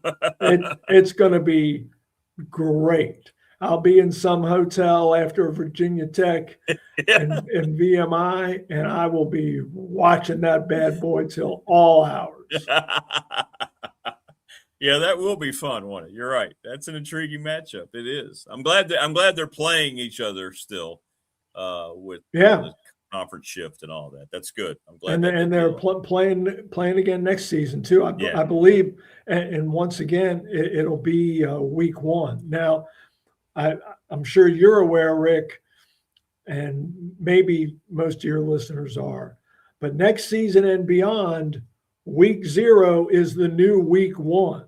Right. So everybody is going to start the weekend before the Labor Day weekend.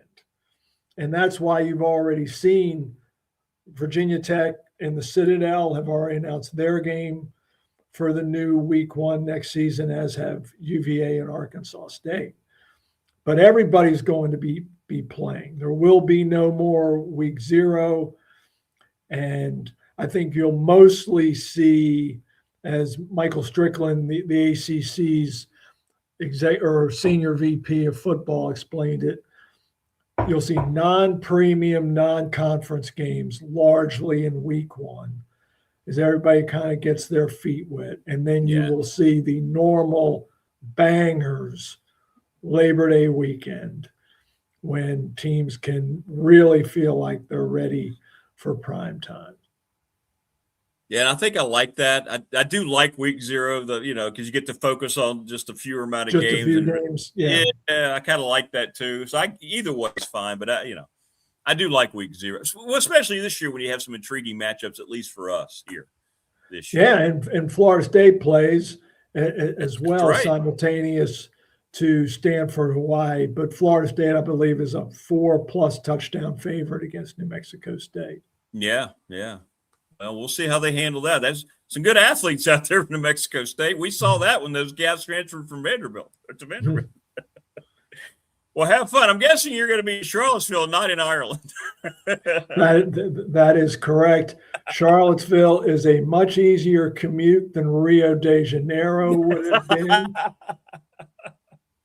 So it would have been intriguing to be in a football game in Brazil, but I'm just as happy to hop in the limo and head to Charlottesville Saturday morning.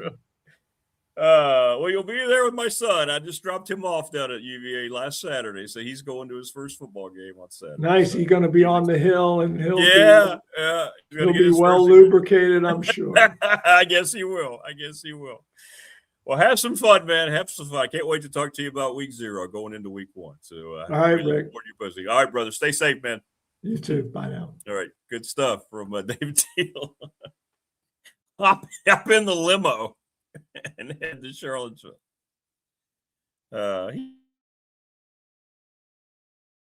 He should be hauled around in a limo. If anybody should be hauled around in a limo, it should be David Teal. Right? Didn't we decide he's now the next in line to be the universally loved American? David Teal. I didn't ask him about Dolly. Well, I will next time. Rest in peace, Ms. Parton. 80 years old. 80 years old. Great stuff. Buy stock in Zima this weekend. What that one's at 3:30, right? The UVA NC State game.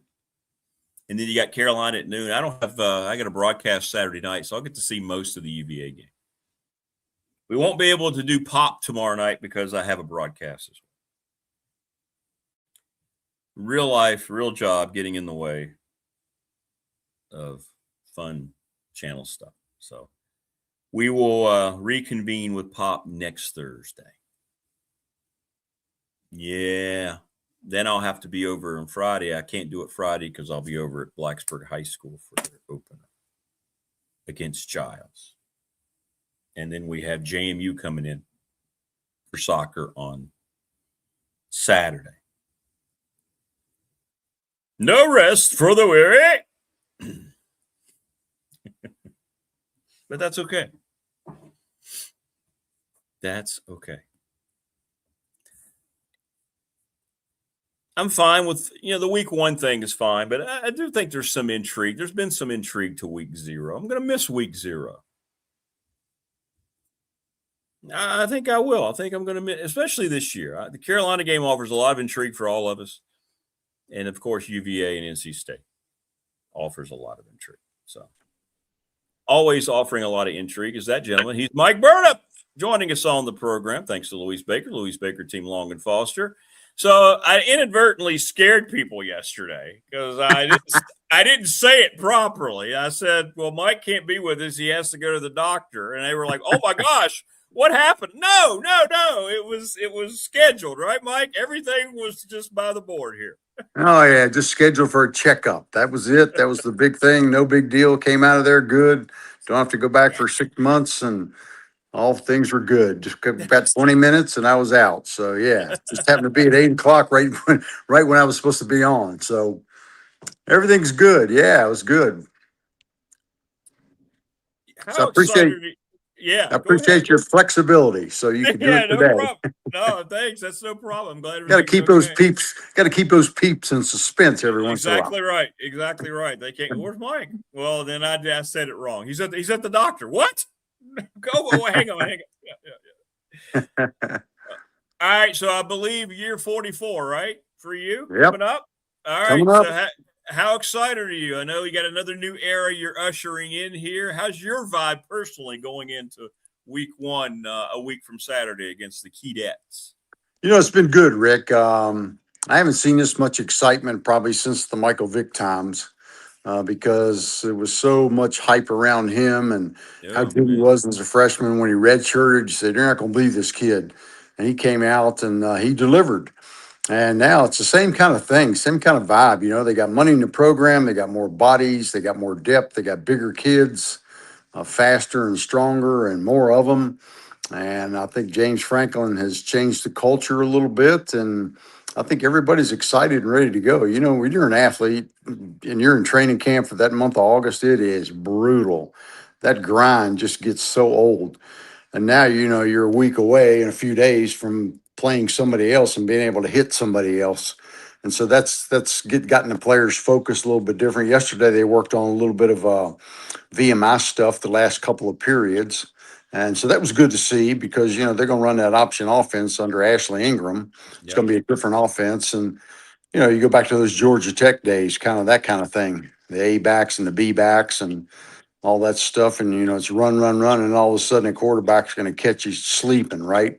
He's going to Right. hit you for a pass. So, when you look at his background, he came from Navy. He was there long years, man. They won that Commander's Chief Trophy many, many times, 10 times, I think. And they kind of owned Army and they had one of the top 5 rushing teams in the country every year. So he's going to get those guys right. But again, it's their first game too. So they're not going to know what to expect from Virginia Tech.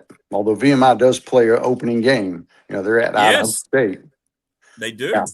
So that'll be good for Virginia Tech to see and watch and be able to use that film to teach their guys about the gap integrity and all that sort of stuff on defense so they can know what to expect. It's a great point. I mean, it's great for VMI to get everybody out there to try their new offense, right? New coaching staff. But for Tech, they just kind of slide into an opportunity that maybe would not be there normally with an opponent like VMI. They can go, okay, let's see how they're going to do this. So you're right. It works out really for both, if that makes sense. Yeah, it does. And I think it is good because for Virginia Tech, it's probably a real plus because you're not going to see that offense the rest of the year. And you're not going to see it probably until you play VMI or one of the service academies again later on down the road.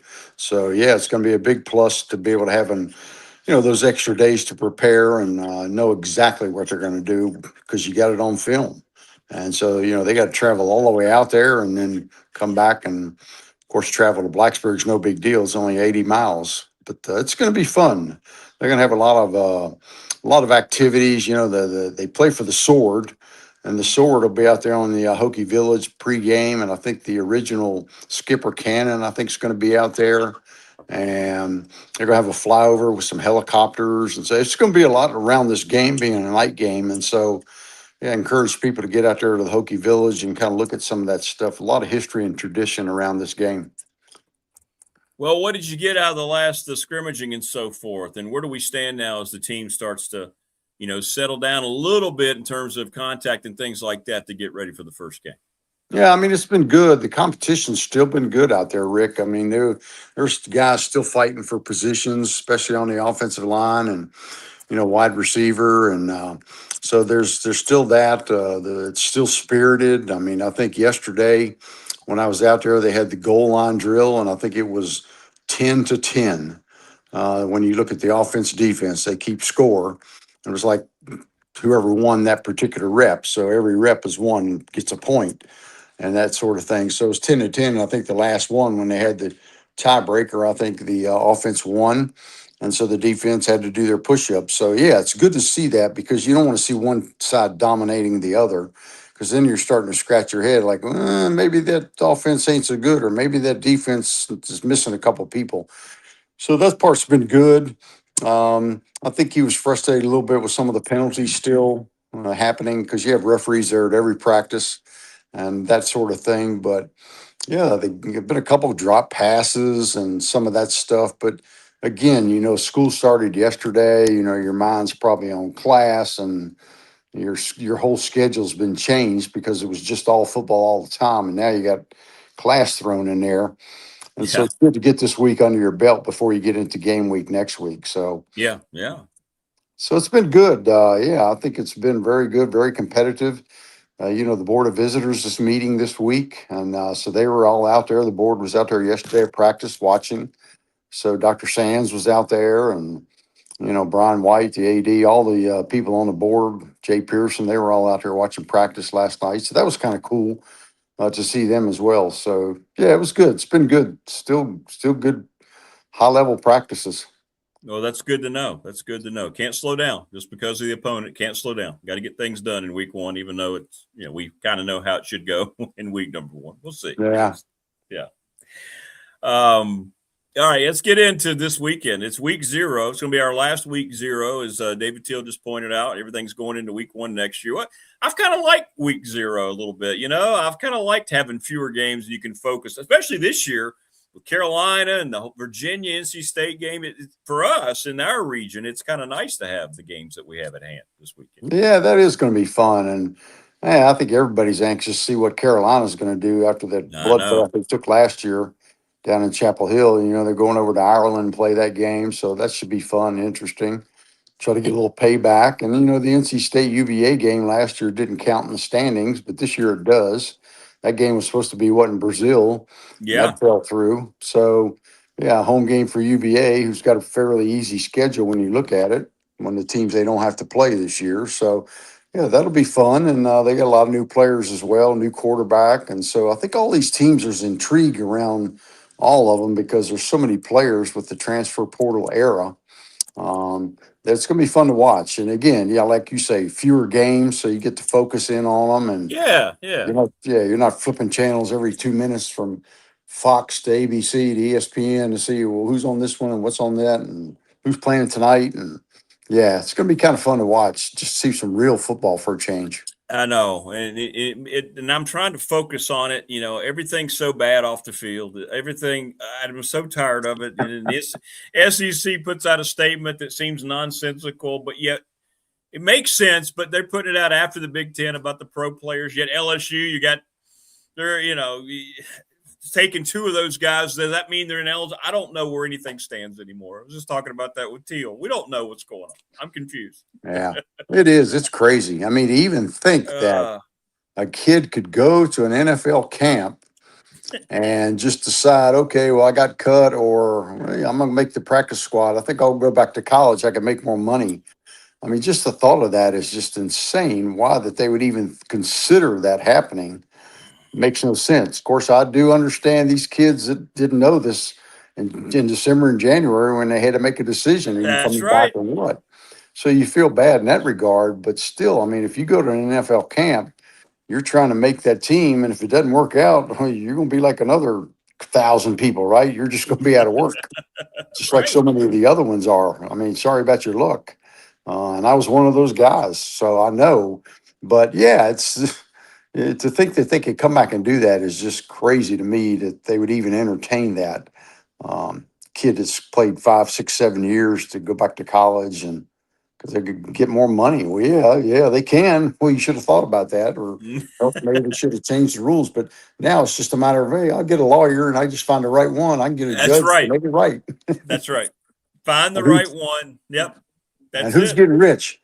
The legal system. Exactly right. So they don't mind this at all. They don't challenge it. Let's go. Let's go challenge it. Let's see what happens. Let's see. Yeah. Why not? You got nothing to lose, right? And everything to gain. Well, that's right.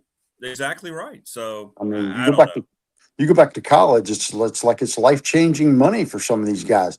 And then the other question becomes like, well, you've already spent all your money. Where are you going to come up with this money if you got somebody that's really good, like maybe a Thomas Castellanos played quarterback at Boston College, Florida State.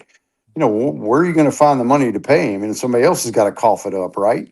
So it's a mess, absolute mess. How this thing got so out of whack is beyond me when it's such a good product. Exactly. It's going to be another good product. It was I thought last year, and I talked about this a lot, Mike, and you and I may have talked about it. And I think it's probably a result that we're seeing the portal siphon through. But I thought the quality of college football last year was strong almost every Saturday. There was really good football. And I thought this looks a little different in a good way last year. Yeah, it was good. And the playoffs are great, except, the blowouts early. And, hopefully that'll get fixed and won't have that issue going forward. But, yeah, it's such a good product. And the games are good. And there's intrigue every week, that every game matters. And so it's not like exactly like the NFL where so many teams get in the playoffs and all that, or basketball where you get 64, 67, 70, all these teams in the NCAA tournament. Yeah, it's different. Every week matters, and you can't afford to make mistakes, especially when it gets late in the year. A lot to Yeah, play for every week. 100%. 100%. Well, College Sports Act, who knows? Greg Sankey now is going to decide everything in the SEC, but they're one step behind the Big Ten every time. The Big Ten, it's this whole little shift that the Big Ten is now in power kind of happened pretty quickly, didn't it? Once you got a different commissioner with Patini there. Yeah, Tony Patini, he's there. He is a powerful dude. I know. So People don't realize. Yeah. Oh no, he's calling lots of shots, and seems like teams follow him. Greg Sankey, same way, and Jim Phillips. They'll probably put out some statement, and yeah, it's just that's the way it is right now. It is. It is. Thanks to Louise Baker team, Long and Foster. Mike Burnett joins us here today. Hey, we had one of our peeps, I think, met you at the scrimmage. Chris Lester said he said hello to you. Yeah, absolutely. That was fun catching up with him. Yeah. It was a good time. We were out there watching. Yeah, it was good. There was some good stuff out there Saturday, and all the families were all there, all the families. So a lot of the parents and stuff were there Saturday. And gosh, Benji Gosnell had a crew there. I mean, he had his parents were there. I got to meet and talk to his father a lot. And gosh, there were grandkids and kids and grandkids. That is one big family, the Gosnells. And another thing that's kind of cool too, Rick, when you think about like that tight end room, we've talked about the tight end room. It's so stacked. Luke Reynolds and all those guys. So this is a cool story. So we interviewed Luke yesterday for a podcast for next week. And he was actually, he came in like the rest of those guys in January or whatever. And he got to know Benji very well. And some of those guys that were new on the roster, like Luke, he was in Benji's wedding. Benji got married this summer. Really? Yeah, I did see that. Yeah, he got married this summer, and Luke was actually in the wedding. I mean, think about how that happens. A lot of times when, you bring in two kids from Penn State, Luke comes in, Matt Henderson comes in, and then you got five guys that were already here, right? Benji and Jerikas and Cole and Harry and Brody. All those guys were here. And, a lot of times those guys would think, well, man, they're bringing in two from Penn State. I ain't got no chance. I'm leaving. But they all stayed.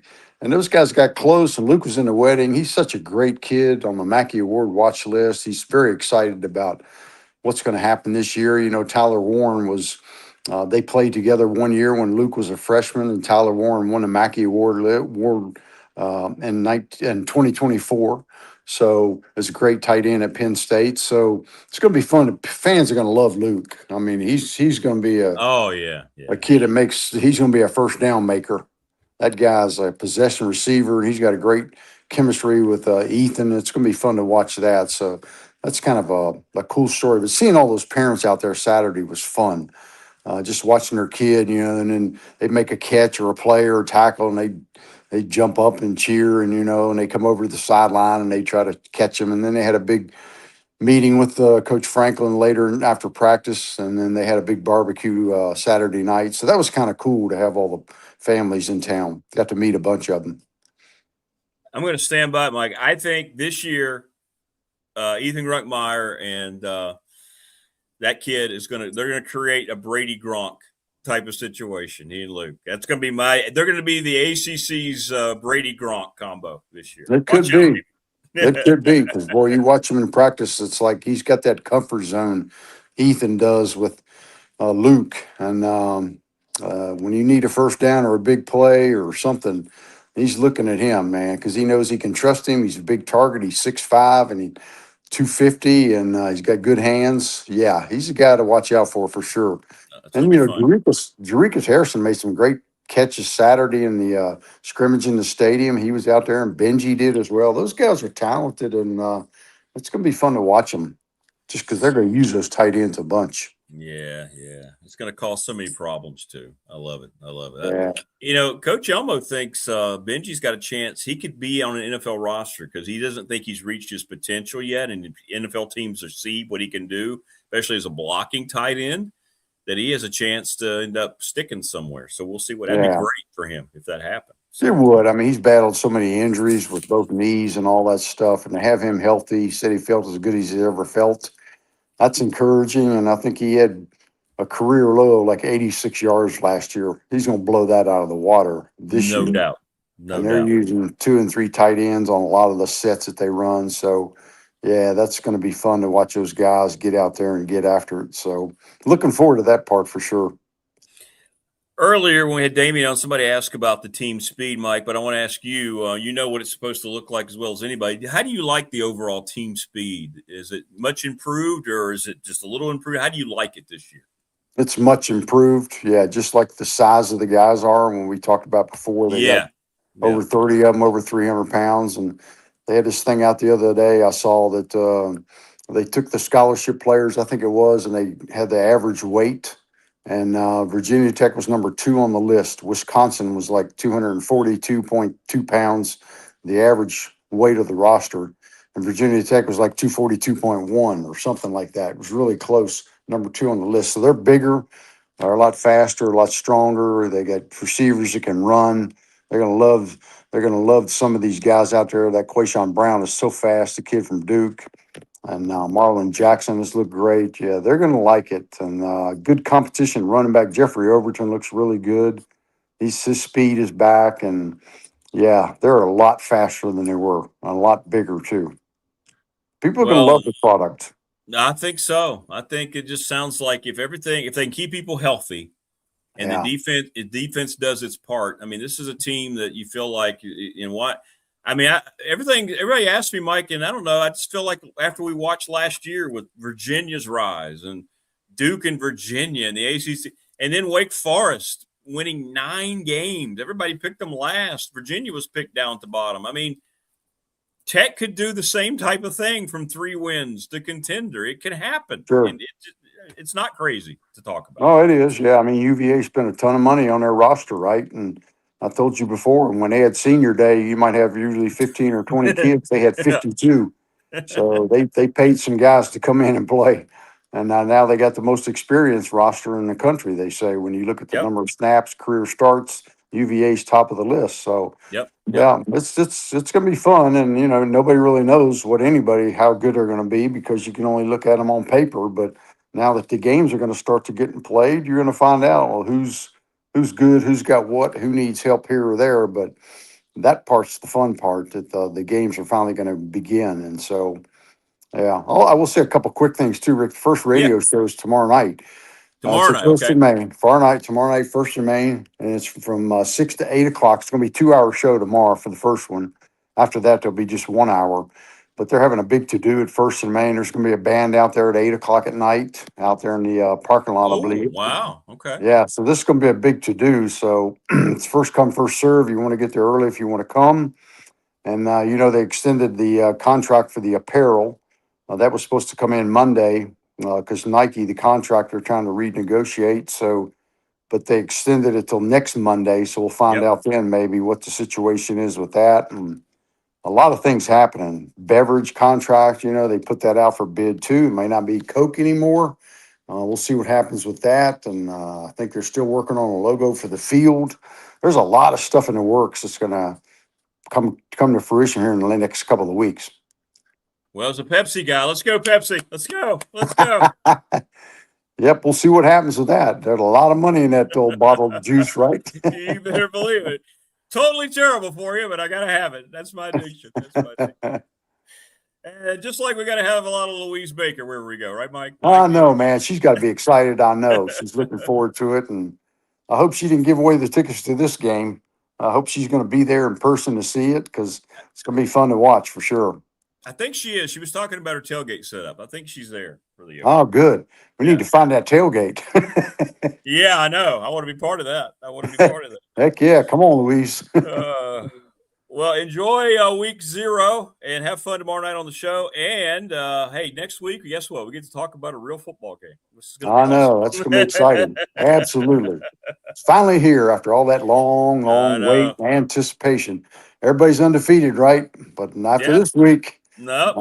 Not after Saturday. That's right. That's right. Some of those dreams are going to be out the window. I know. Some will be propped up and some will be like, oh, well, we gave it a shot. Yeah. It's like the honeymoon is about to be over, bro. Goodbye, dear. All right, my friend. Have a great rest of the week. All right, Rick, you do the same. We'll talk to you next week. Hey, thanks a lot. There you go, Mike All right. Burnham. Yeah, he's fine, folks. He's fine. The doctor appointment. Yeah, he's fine. He's fine. Mike Burnham, thanks to Louise Baker, Team Long and Falls. You can't have a Virginia Tech football season without Mike Burnham. I think about the helmet, and I think about Mike Burnham and Bill Ross. That's what I think about. That's Tech football. And we look forward to it. We're going to try to have Bill back on next week. Looking forward. We launch our Blacksburg High School football broadcast on Friday, thanks to everybody at Blacksburg High School. We'll have the audio. People have hit me up. No, we're not allowed to do the video. Plus, I don't have, $30,000 to spend on cameras. So the NFHS has the rights to all video for the Commonwealth. So we will not have video, but we will have the audio. Sponsors info will roll the whole game. The gentleman will go live on camera in pregame, halftime, and postgame. Landon Weaver and Richard Terry, two of Bill's students in the SMA program over at Tech. Tech really behind all this. Bill's excited, and I'm glad to help out any young people I can along the way. It's been great to go through all the folks that we've utilized from Bill's program over the years, and I still hear from them, and they reach out and then they just say thank you. They say wherever we are now, we think back to those times.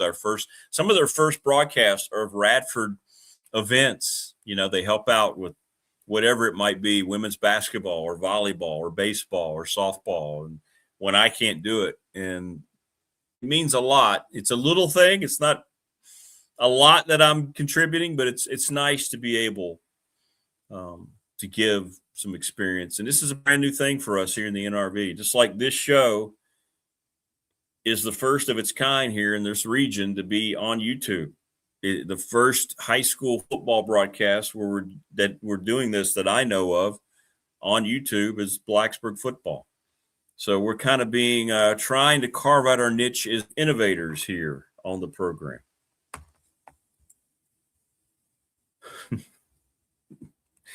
He says that like he's me, third person. Rick says that like Rick had a lot of confidence he's going to be able to pull this off.